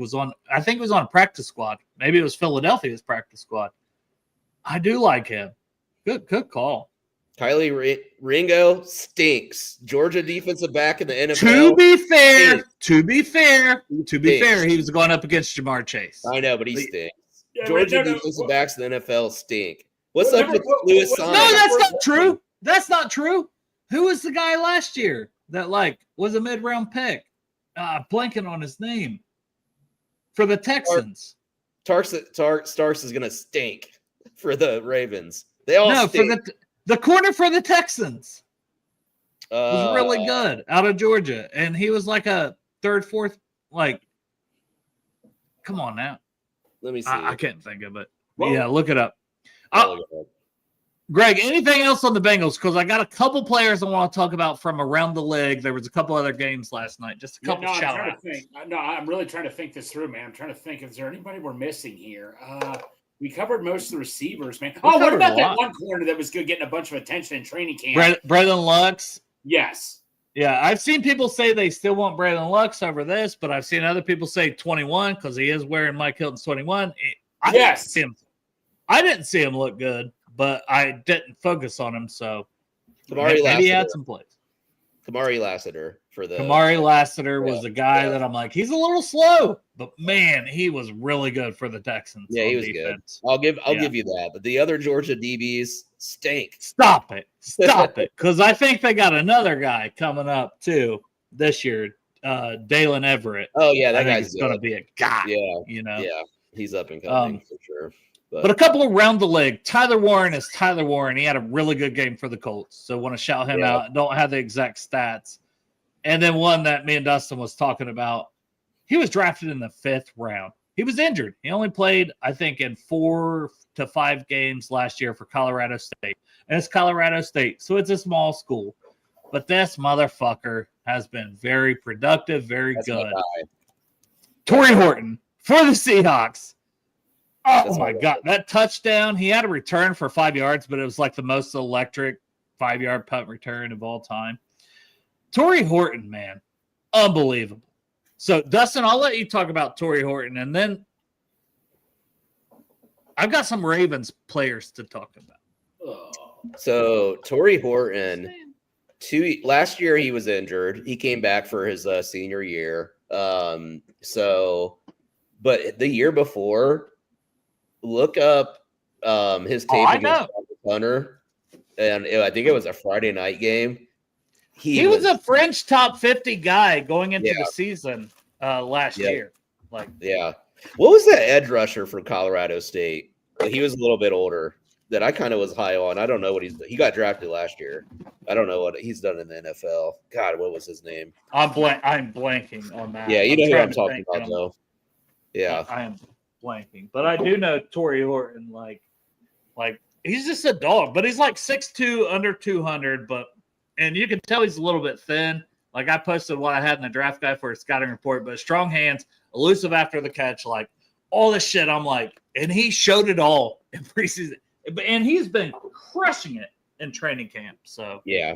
And then, I mean, what about old Gray Zabel? That dude. Okay, yeah, that's one that I didn't, but I heard he had a good game. I didn't watch the full game. Obviously, it's easier to see when you're not watching a whole game to get the clips of Torrey Horton where it's like, okay, yeah, that's everything I seen. I didn't see a Gray Zabel clip up like I did for Dylan Fairchild. Yeah, he when he gets on you, you're screwed. His blocking is so sticky. Like you just good luck going against that guy. Well, and he went pick 18. So Shamar Stewart went pick 17. But Yeah. I don't even think it's a question now. You don't even think like, oh, maybe we should have got Gray Zabel. Because we got Dylan Fairchild and how good he looked. We'll see how it plays out. But yeah. All right, so Ravens. The Ravens won 24-16. Who gives a shit? It's preseason. It's sad that Chop's not here because Keaton fucking Mitchell, undrafted free. I liked him too out at East Carolina, I believe. Yeah. Running back. Looked like a dog.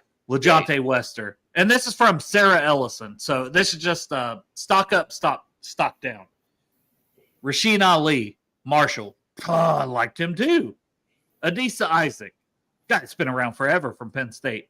David Ojabo, Michigan. Yeah, still sticking around. Good pass rusher. Mike Green, 50% win rate, I believe. I saw earlier. I'm going to DM you his ankle bend. I don't know if you saw that picture. I didn't. I'm about to send it to you right now. His ankle is turned over. Mike Green's. His ankle flexibility is out of this world. Yeah, he's – I know the off-field, and I'm not talking about that, just like during the draft process. I talked about the player. Mm-hmm. But so many players that I've talked about over the last couple – Jalen Armour Davis, Alabama. He had a good – and then the last one she said stock up on was Aeneas Peebles. 6th round. How am I going Aeneas Peebles go to 6th round? That hurts me so – I want him to suck. I want to be like, I cannot evaluate players. I literally thought that was Geno Atkins light. He was that fucking good for me. A little undersized, but holy shit, he gets pressure on the quarterback every damn play. And he went in the 6th round, so I felt like an idiot that he went in the 6th round. And he flashed in preseason game 1. Now stock down, Devin Leary, Cooper Rush, quarterbacks, who gives a shit? Tyler Loop, it was more of a roller coaster, she says. That's their kicker. I think he hit a 50-yarder. Didn't always look clean. And then Daniel Fa'alele, that like 6'8" guy that I believe has kicked into guard.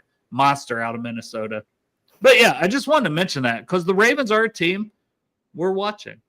Yeah. We're keeping an eye on. Well, yeah. I mean, they're kind of the gold standard right now. You know what I mean? The way that they draft. For the division.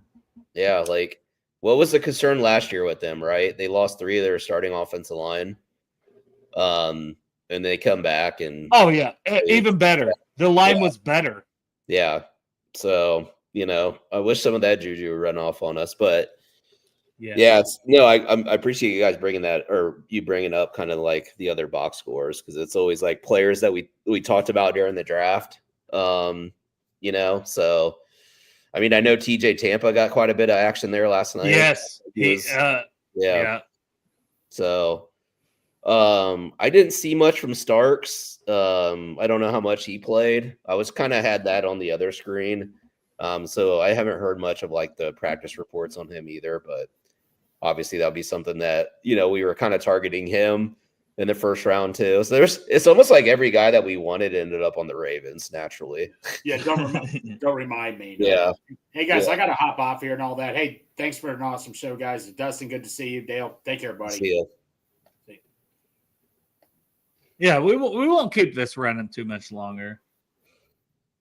Yeah, I mean, I love talking ball. I mean, I mean, me and Dustin talk ball through X, through text. Like, even though you were 2 plays ahead of me, I was getting that from somebody. I was like, I'm 2 plays behind, fuckers.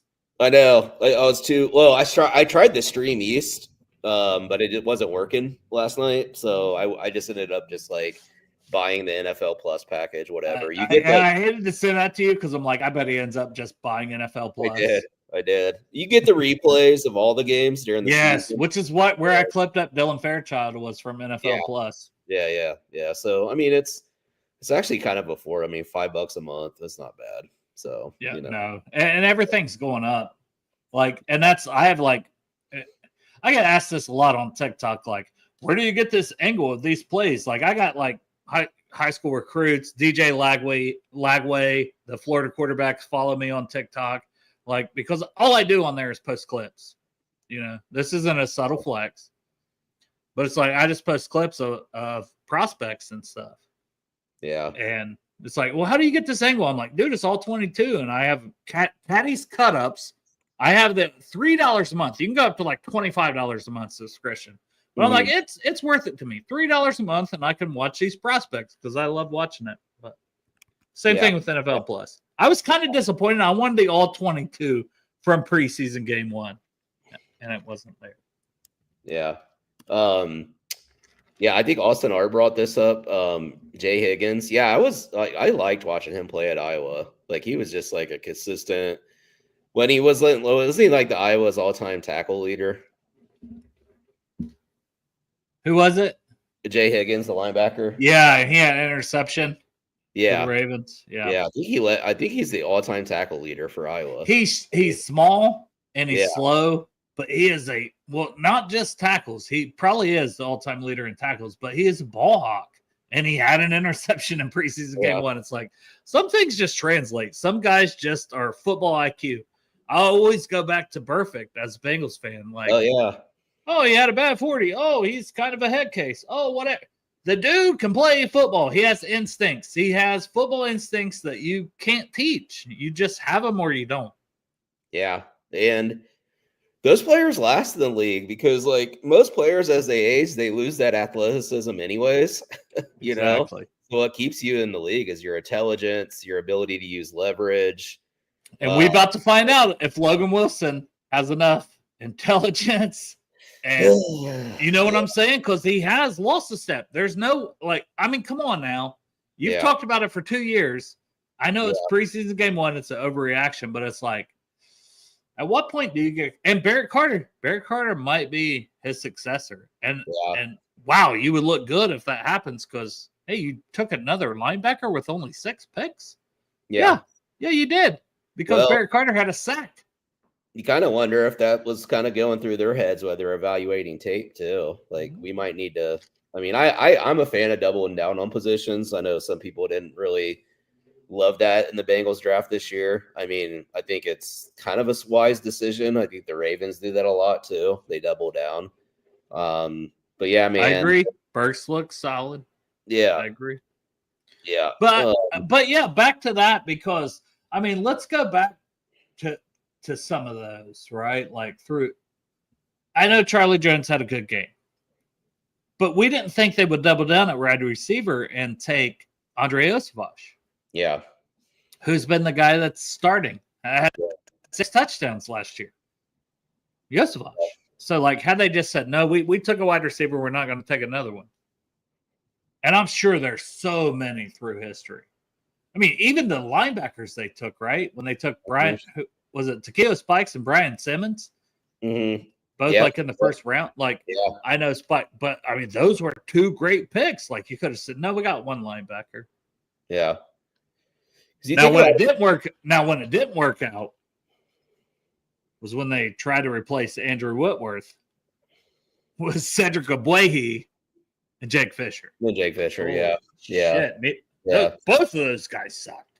Yeah, it can be risky if both guys don't hit, you know. It's one of those things where if you're trying to draft to fill all your positions and somebody gets injured, you're back to square one. I guess the thought of like double down on a position if one guy doesn't hit or if one guy doesn't gets injured, you still like have like a contingency plan there and it could still be a strength, you know.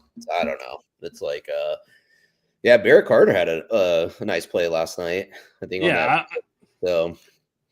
Do every guy because like when I'm watching a game, I'm just watching a game. So that's why like I wanted to go back and watch Fairchild, but I'm like, there's not enough hours in the day for me to watch every single player.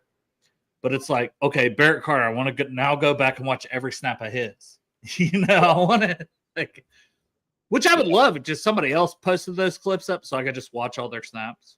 Mm-hmm. That'd be great. Yeah. Those save me time. I guess like the first string offensive line though too. I mean, the Eagles did have some guys on the like started the game. You know what I mean? Like it wasn't like we were playing like complete scrubs on their D line. even though it was like we weren't playing Jalen Carter though. We weren't playing some of their Zach Bond, some of their best players. totally. They're secondary, like yeah, totally. But they're a team that heavily rotates their defensive line.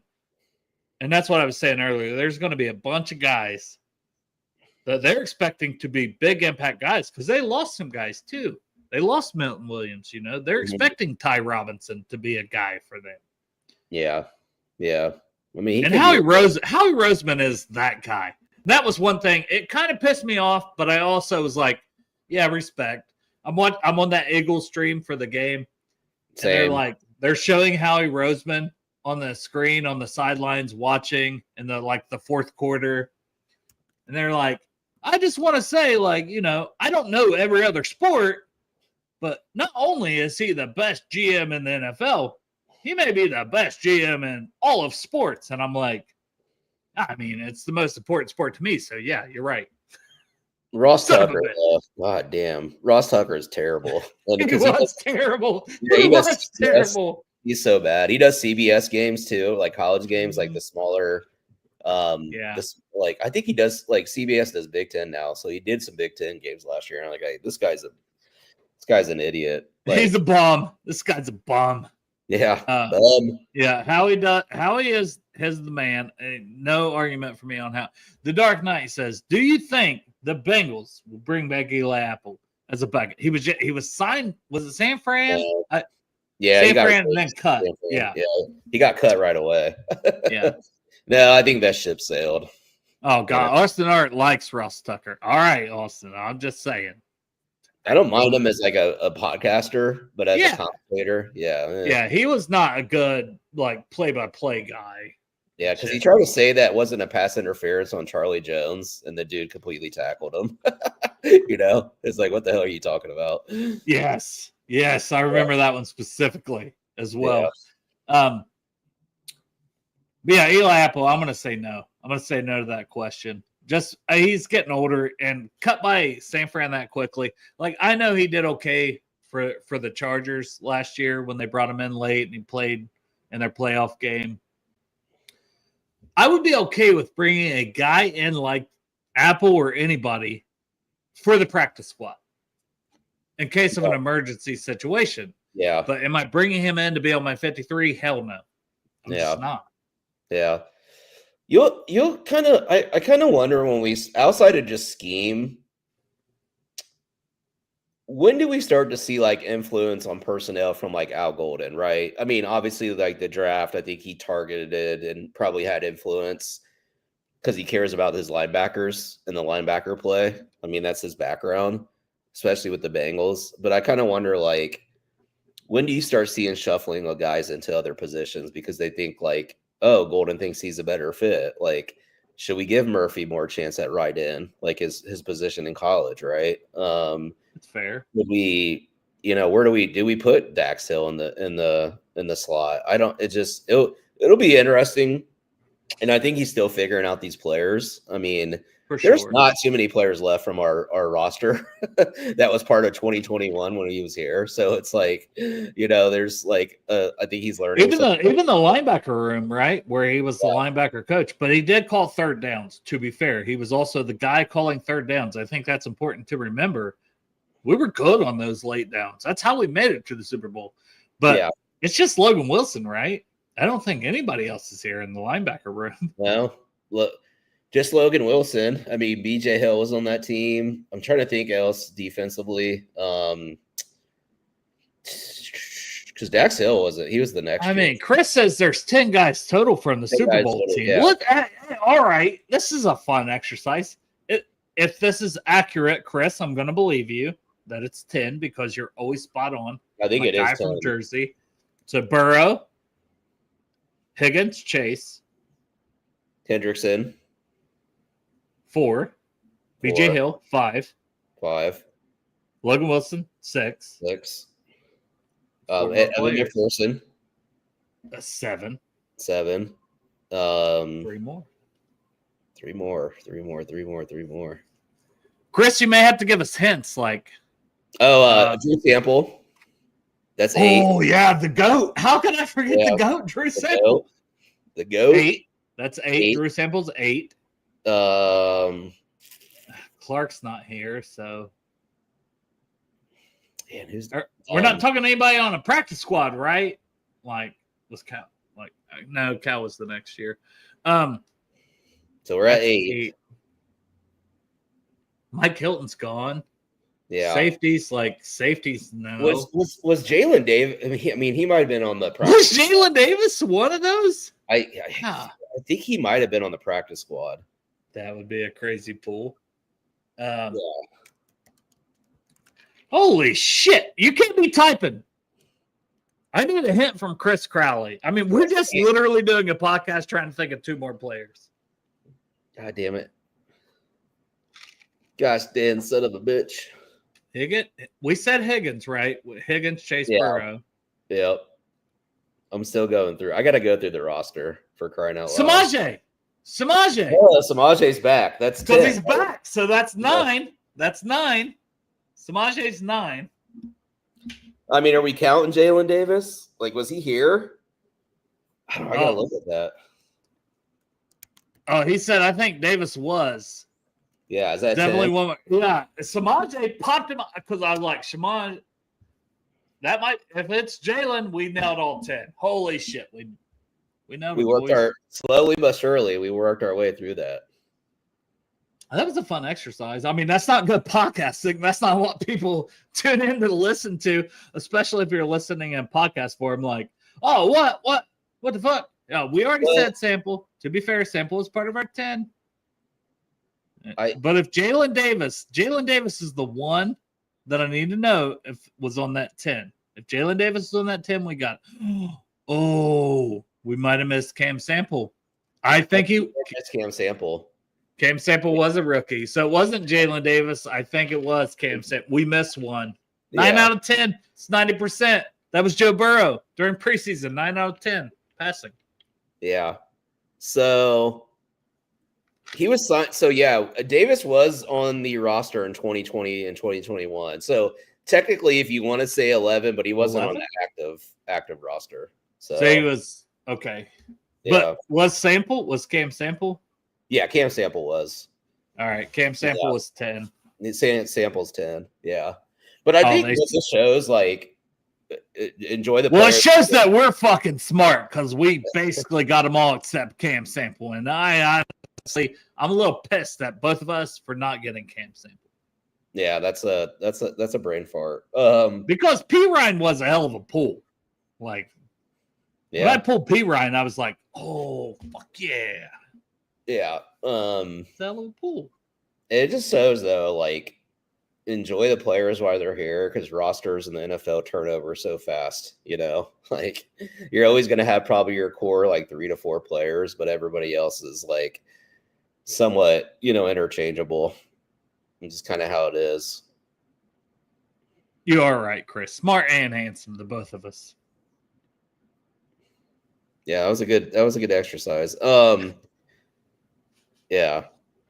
Mitchell Tinsley last night too. Like nice one crispy catch. route. One catch, yeah. Only one catch, but nice route. Cooked the dude. To be fair, he let me down because me and Greg did that pregame show, and it was like, who are you going to pick for leading receiver? And Greg picked Tanner Hudson. And I was like, that's actually a very good pick.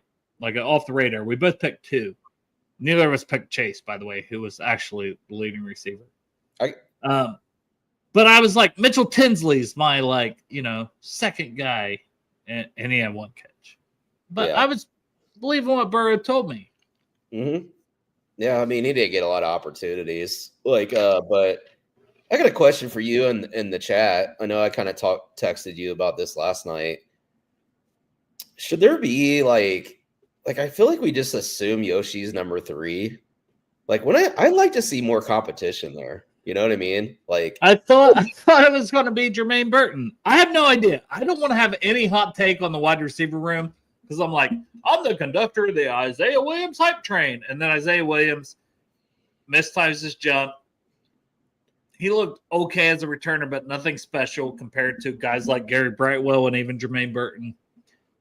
And Charlie Jones, I'm like, his roster spot's not safe. And Charlie Jones had 3 catches for 41 yards on 6 targets. And I'm like, Charlie Jones in there with Joe Burrow. Mm-hmm. So I look like a complete dumbass when it comes to the wide receiver. No, I don't know. I was on Isaiah Williams too. I think there's still a place for him for sure. But me too. Me too. I just sometimes like hate how we just anoint people.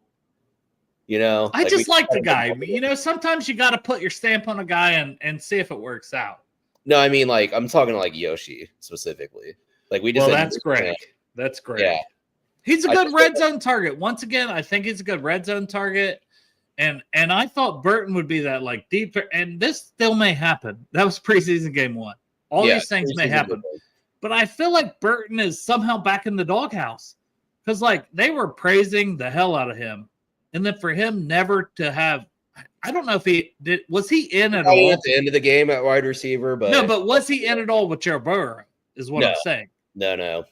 And Charlie Jones was. So Charlie it's like, maybe we should be talking about Charlie Jones being receiver 3 over. That's what and that's what I'm saying. I feels like there should be more of like, just not an assumption that Yoshi's always going to be your number 3. Now, I get it. Like, receivers you can rotate in and out, right? Like Chase and T. Higgins are always going to be on the field.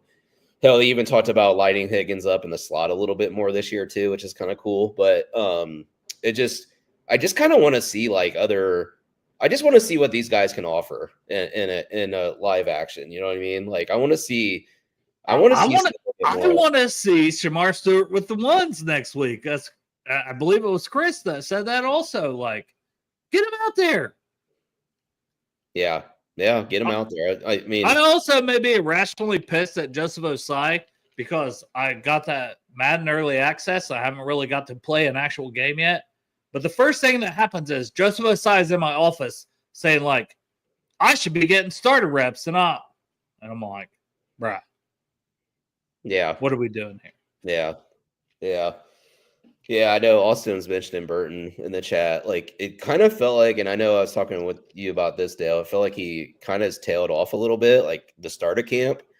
Very strong. Yeah, you're not seeing anything. You're not seeing anything. And then that led into preseason game 1 where he wasn't getting early reps as a receiver. As a returner, yes. Returner, awesome. Hey, maybe that's just what it is. Like, maybe this dude's going to be a baller-ass, like, returner. And we just need to maybe stop concerning ourselves as, like, him ever, like, being in. And part of it, like, you know, with Burrow, you got to earn his trust. Like, like, is he earning Burrow's trust? Like, Burrow commented on him. I think that's it, to be fair. Yeah. Yep. If Burrow doesn't trust you, your ass is not stiff in the field in a wide receiver capacity. It just is what it is, you know? I need you to be where I want you to be because I'm chasing perfect. Burrow is literally chasing perfection. Yeah. Mm-hmm. I mean, he said that in the Netflix documentary. I'm chasing perfection and I'll never achieve it, but I'm going to chase it. Yeah. Like, man, that's the mindset I have to have.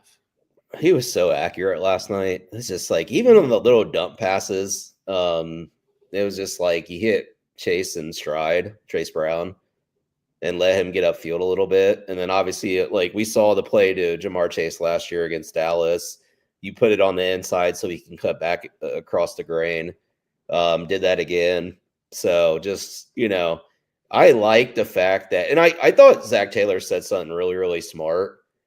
It's not the fact that, like, taking the hit, it's the threat of getting hit. Because, like, from practice to preseason, obviously regular season, your clock does have to speed up a little bit. And I think now that his clock has sped up, it'll help with, like, the little bit of the jitterness in the pocket that we see early. You talked about the feet, and I thought that was a fantastic point. That's why I love having you on, because, like, that has been his, but he's been hurt through camp a lot.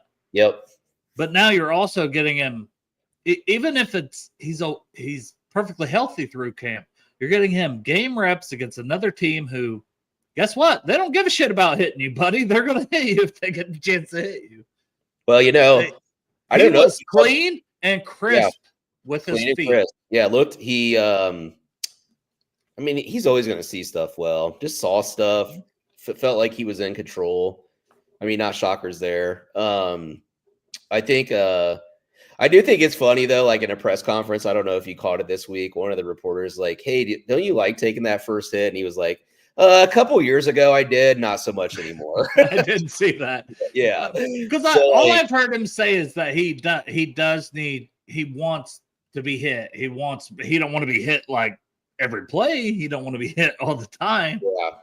yeah. But Yeah. I think sometimes you have to have that game pressure, because getting hit is pressure is just like pressure and a tap for a quarterback is like just as much as like someone just bears down on me and busts me in my mouth. Yeah. I mean, no one wants that, but it's similar because every play you think someone could be busting me in my fucking mouth. Yeah. And I think the big influence from pitcher too, with the eye candy and want to run 12 personnel. If you actually look early in Burrow's career, because he's always been spread and shred, having everything in front of him and like let him just dissect the defense.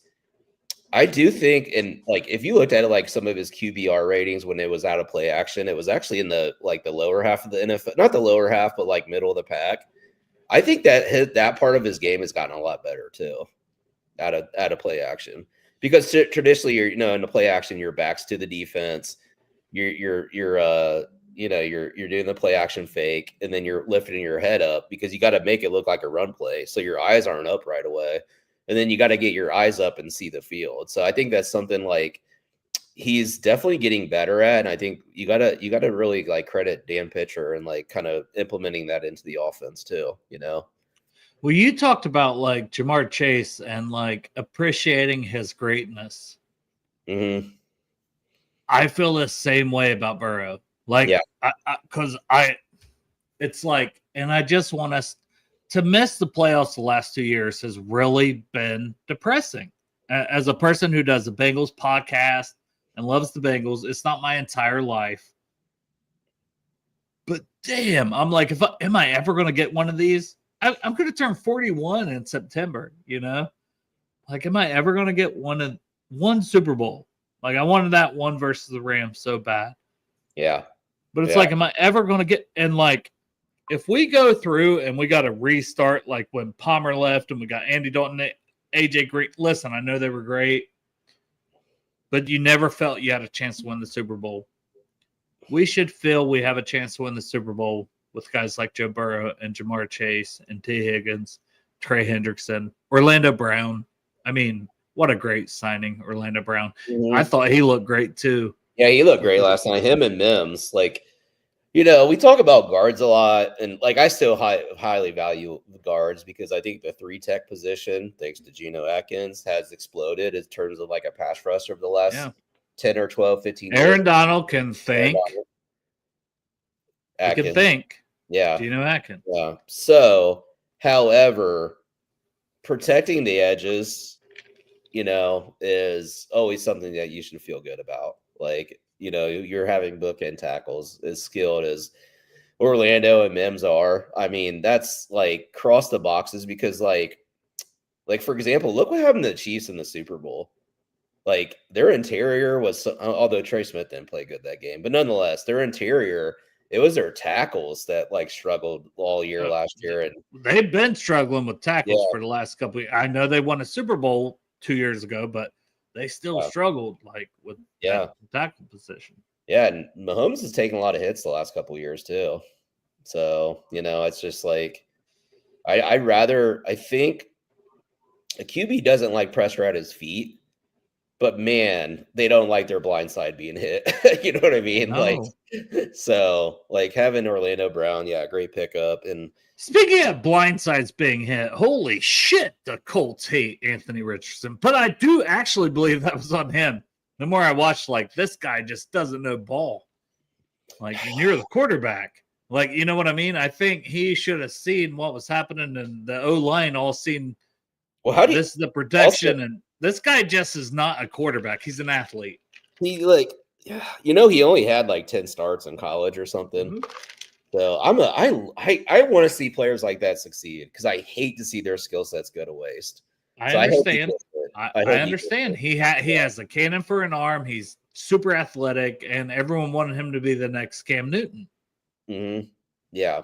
Yeah. So I don't know. Cam Newton went through trials, tribulations. I mean, I think Cam Newton's a jackass, to be fair, in general. But holy shit, as a football player, Cam Newton at Auburn that year, like he showed way more than Richardson's ever shown in his entire life. So yeah, I mean, the quarterbacks need reps, man. It's just like, I don't know. It's like tough. That's where the NFL is like, the NFL is really not a development league. You know, like you got to develop players, but it's not a development league. Like it's just they don't have enough time in the day. You don't have spring practice like you do in college.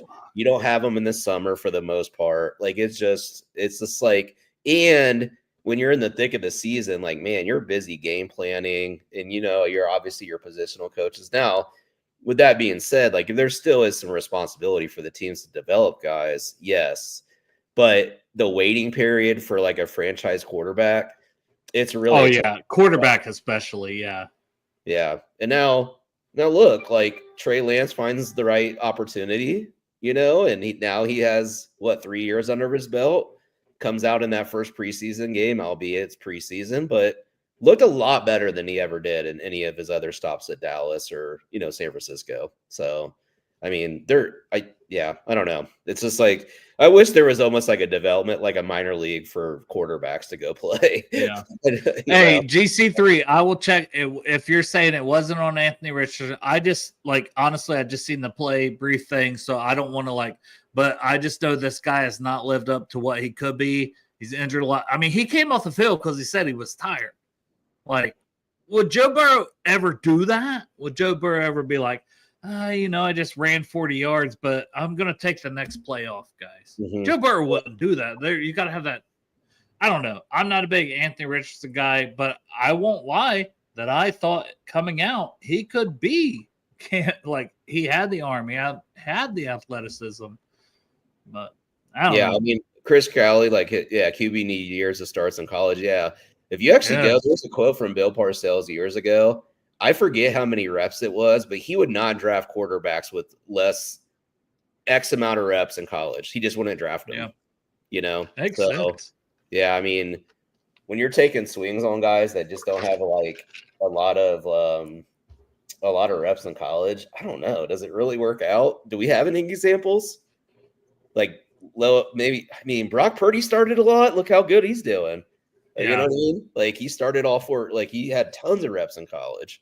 I just can't think of an example. I mean, Mims like it, and I know Mims has all the traits, but he had 800 snaps, and that's why I was hesitant on Mims as a prospect. Yeah, because I'm like, that's a very limited amount of snaps for your entire college career. Yeah. But when he played, he looked great. But I'm like, that's such a small amount, you know, and with the injury history. So Mims is kind of the one guy, and it's not, I mean, this is Mims going into year 2. But I will say this, if Mims can't play because he needs to have hand surgery at some point, as of right now, we're fucked. We are fucked at right tackle. Yeah. I mean, I don't know. The nature of the NFL, it's just, I don't know. It's tough. That's the other part, my complaint. And I don't know what everybody thinks about this, but when you watch a lot of the league throughout the last couple of years, because, you know, the defenses have gotten a leg up. Now, I think what's kind of nice is I think NFL linemen, they like to run block, dude. They like to stick people in the dirt. Do. So I think it's actually going to help the O-line out that more of the teams are placing emphasis on the run game. You know, so I think that's going to help. But if you watch the last couple years, some of the O-line play is just disgusting. You're having quarterbacks drop back in 3-step drops and they're already getting hit. So you're asking your quarterbacks to make decisions in 2 seconds or less. You know what I mean? Which is what Burrow is great at. Exactly. And he's had to do it since he came in the league. Yeah. Yes, he has. I mean, hopefully, again, the evolution of the offense, with one of the offseason quotes was like that goes through Dan Pitcher's mind a lot is protecting Joe Burrow. And I don't think protection is just guys lining up and just winning. I think there is like schematic things you can do to help your quarterback out for sure. Well, and literally how much you run the ball versus how much you pass the ball. Yeah. And some of those passes, and that's what excited me about Chase Brown. How many of them are just like, boom, it's basically an extension of the run game. Yes. And you can do that with screens, obviously when you have a Jamar Chase. And we saw a lot of that. I think Dan Pitcher, that is another good point. This is why I love having you on, Dustin. You're so smart. You're not only a pretty face, you're a very smart guy. I don't know. I love talking ball with you. I just think it's like always good to think about other ways to talk about stuff, like and bring like other perspectives. But I also I think like if you look at our drives last night, like we ran the ball well. And guess what that did? Look at those pockets Burrow had, like if your defensive line just knows that they can set up and like rush a passer, man, even your Lane Johnsons might struggle a little bit, bro. Like that's what you see late in games, right? Like if you're down 2 scores and everyone knows you got to pass because it's the fourth quarter and your team's down 2 scores, you're just getting teed off on, Yeah. So yeah, exactly, 100%. So you got to help those guys out, man. You got to help them out through the run game. I think the play action game is key. Like if you watch the pockets that Jared Goff has for the Lions, they're deep. Yeah. He has nobody around them a lot of times. I'm curious to see this year. Now, I mean, they brought in the one guy who was a 6th-round pick from Boston College, the guard. I think he's going to be great. Yeah. Tate Ratledge is playing center, but their interior this year, I'm curious to see how it does. But they have great tackles. And then Christian Mahogany, that's who I'm thinking of from Boston College. I'm like, how is Chris? I had him as a 3rd-round grade, and he goes in the 6th round, and he's starting guard. Well, Imagine that. Funny you mentioned that. I actually listened to a Lions broadcaster on a news radio thingy today, and he was saying that like the Lions are really missing Ragnall, like from what he's seen. I guarantee it. I mean, you can't just be like, hey, rookie, why don't you? And you've played guard your entire career. You haven't played center. You haven't done this.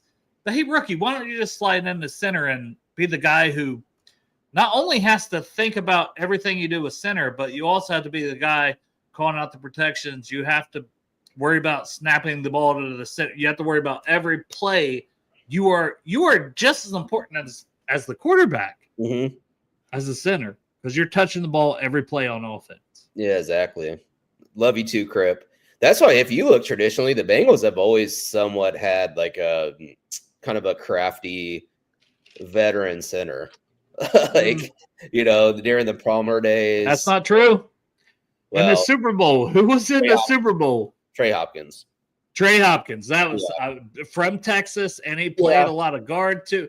Yeah, fucking Trey Hopkins at center in the Super Bowl. Isaiah Prince, to be fair, Trey Hopkins did have a solid year before that. And then he got injured, and he just wasn't the same. Okay, that's fair. But holy shit! Ted Karras has been a blessing. And that's one of the most disappointing things to me is Ted Karras wasn't here when we went to the Super Bowl. Yeah, so Ted Karras hasn't been with the Cincinnati Bengals in the Super Bowl. I know he did it with New England and stuff, but the fact that Ted Karras hasn't played in a Super Bowl with the Bengals, because he has been everything you wanted and more as a leader, as a teammate, and as a center. It's disappointing. We got to get back. We got Joe Burrow, Jamar Chase, missed the playoffs. T. Higgins, the last 2 years. Trey Hendrickson with 17.5 sacks and missed the playoffs the last 2 years. No excuse, man. Yeah, this is what player were we missing from the Super Bowl that got injured halfway through the year that we were really missing? He was on the offensive line, if you could remember. The right tackle that we got from Minnesota. Oh my God, why am I blanking on his? I mean, I had that much. That's pretty good off the top of the dome. Yeah, it was good. I want to say Khalil, but it's not Khalil. I'm blanking on the name. That's why, You want me to tell you? Yeah. Riley Reef. Yeah. when he was Minnesota out- right tackle. And when we signed him, I remember him going to Jeff Ruby's and like everybody was there trying to recruit him. Yeah, we had Isaiah Prince instead of Riley Reef. I thought our line was not great that year, obviously, but before Riley Reef, when he was better than out Isaiah there, Prince. yeah, when he was out there, our line was not like terrible. You know, Riley Reef and Jonah Williams on the left side. So, you know, I am tired of the Jonah Williams disrespect as a bust. He was the best offensive lineman we had. And listen, he always was a fringe tackle / guard, but you let a guy fail at tackle before going to guard. But holy shit, he was the best guy we had that year. Riley Reef, when healthy, wasn't as good as Jonah Williams at left tackle that season. yeah. I don't like the Jonah Williams slander. I'm just saying. No, he was solid. You know what I mean? It was if we didn't have that pick, what the hell would we have had? Isaiah Prince cloned at both tackle spots. Yeah. It's not good. Yeah. So I do think it shows like when you have those bookend tackles, it does elevate your line quite a bit. And we have it if Mims can stay healthy. It's something I worry about. But I thought Orlando Brown looked like Orlando Brown in game action. It's just different when the lights come on for Orlando Brown. He's like, I am not going to let Joe Burrow get hurt. I will do everything I can. I thought he was playing at an all-pro level last season before his injury. Yeah. And I expect him to do the same damn thing again this year. And I feel like Ted Karras is the same way. Ted Karras is going to not do everything in his power to not let Joe Burrow get hit. I feel like Dylan Fairchild is one of those guys. I think Mims is. I just need him to stay healthy. And then we got this glaring hole at right guard. Yeah.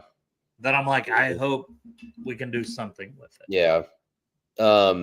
Chris, I was going to wonder that too. How's Jonah played in Arizona? I really haven't. Was he injured the first year? Yeah, I think it's been the injuries that got to him. And I think when they brought him in, didn't he play tackle? Like, because they had Paris Johnson on one tackle, and then they had Jonah still at tackle. I think he was still playing tackle a couple years ago. Yeah. So yeah, I don't know. It's I mean, there's a quote here recently from their coach. So Arizona is a team to watch for me this year, by the way. Will Johnson. I know. Well, you've been saying that. That. And they got Will Hernandez back, who I want. Yeah. So. Yeah. But there was a quote from Jonathan Gannon, their coach, recently that was just talking about how much he's in the building, how dedicated Jonah is. So, you know, like I definitely could never question his dedication for sure. So we'll see, you know, coming back from that injury, what happens with him. But I think it's been since he's went to Arizona, I don't think it's paid off like in how much they paid him, you know. So, but it happens. For sure. But I am strictly speaking, Jonah with the Bengals, 11th pick. I get it. But, like, so the Steelers traded up for Devin Bush. What the fuck did Devin Bush do? Devin Bush wouldn't have helped this fucking team. I was like, that's actually worked out pretty well as a pick.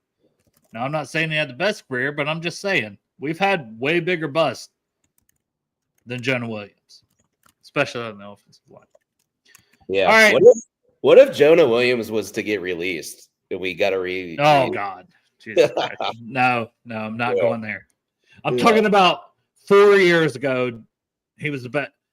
We have Orlando Brown. We have Ted Harris. We do have Mims. We have Fairchild. I just want to get Burrow a right guard that is really good or has upside. Like Patrick's a 10-year vet. What's the upside? He doesn't have it.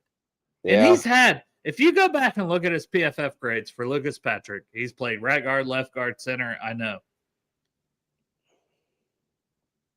He has some like 40 grades. Like he's always been an inconsistent guy throughout his career. And preseason game 1, what do we see? An inconsistent guy. Just give me a solid dude. Just give me a dude that's Don't be a tomato can. Don't be a tomato. Yes. Yeah. No donkeys, as Listen. Paul Daner and Dave You Morris.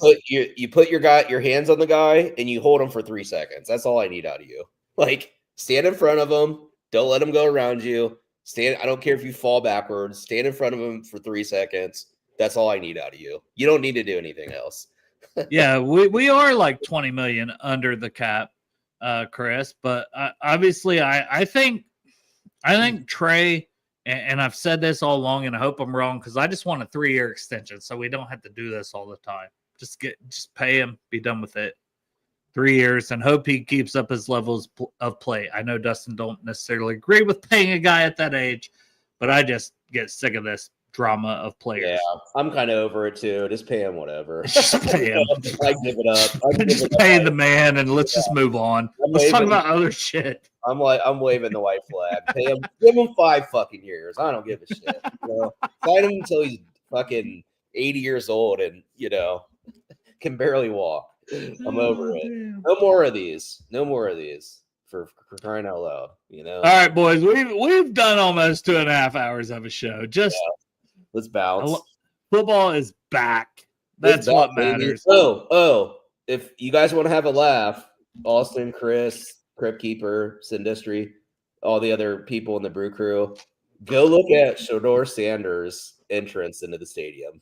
What a fucking joke that guy is. Oh, are they playing tonight? Like, yeah, he's starting tonight for the Browns. He's starting. Oh, yeah. So we do have stuff to watch because we got the Lions versus Falcons at 7, but the Browns Panthers is on NFL Network. So if you want to watch, hey, he might ball out. So we'll see. We're gonna be watching as Bengals fans. I just sent you the DM on Twitter. it's like I'm gonna have to check it out. Yeah, what a clown show the freaking the Browns quarterback room is. Just unbelievable. Well, he was hurt. He had a shoulder thing. That's why they brought in the guy from the Ravens, the Pro Bowler. Huntley? Yeah, Snoop Huntley. Yeah, Snoopy Doop. Yeah, they brought him in. I mean, Gabriel's injured. Kenny Pickett's injured. Deshaun Watson is massaging his own penis with his mouth. I don't know.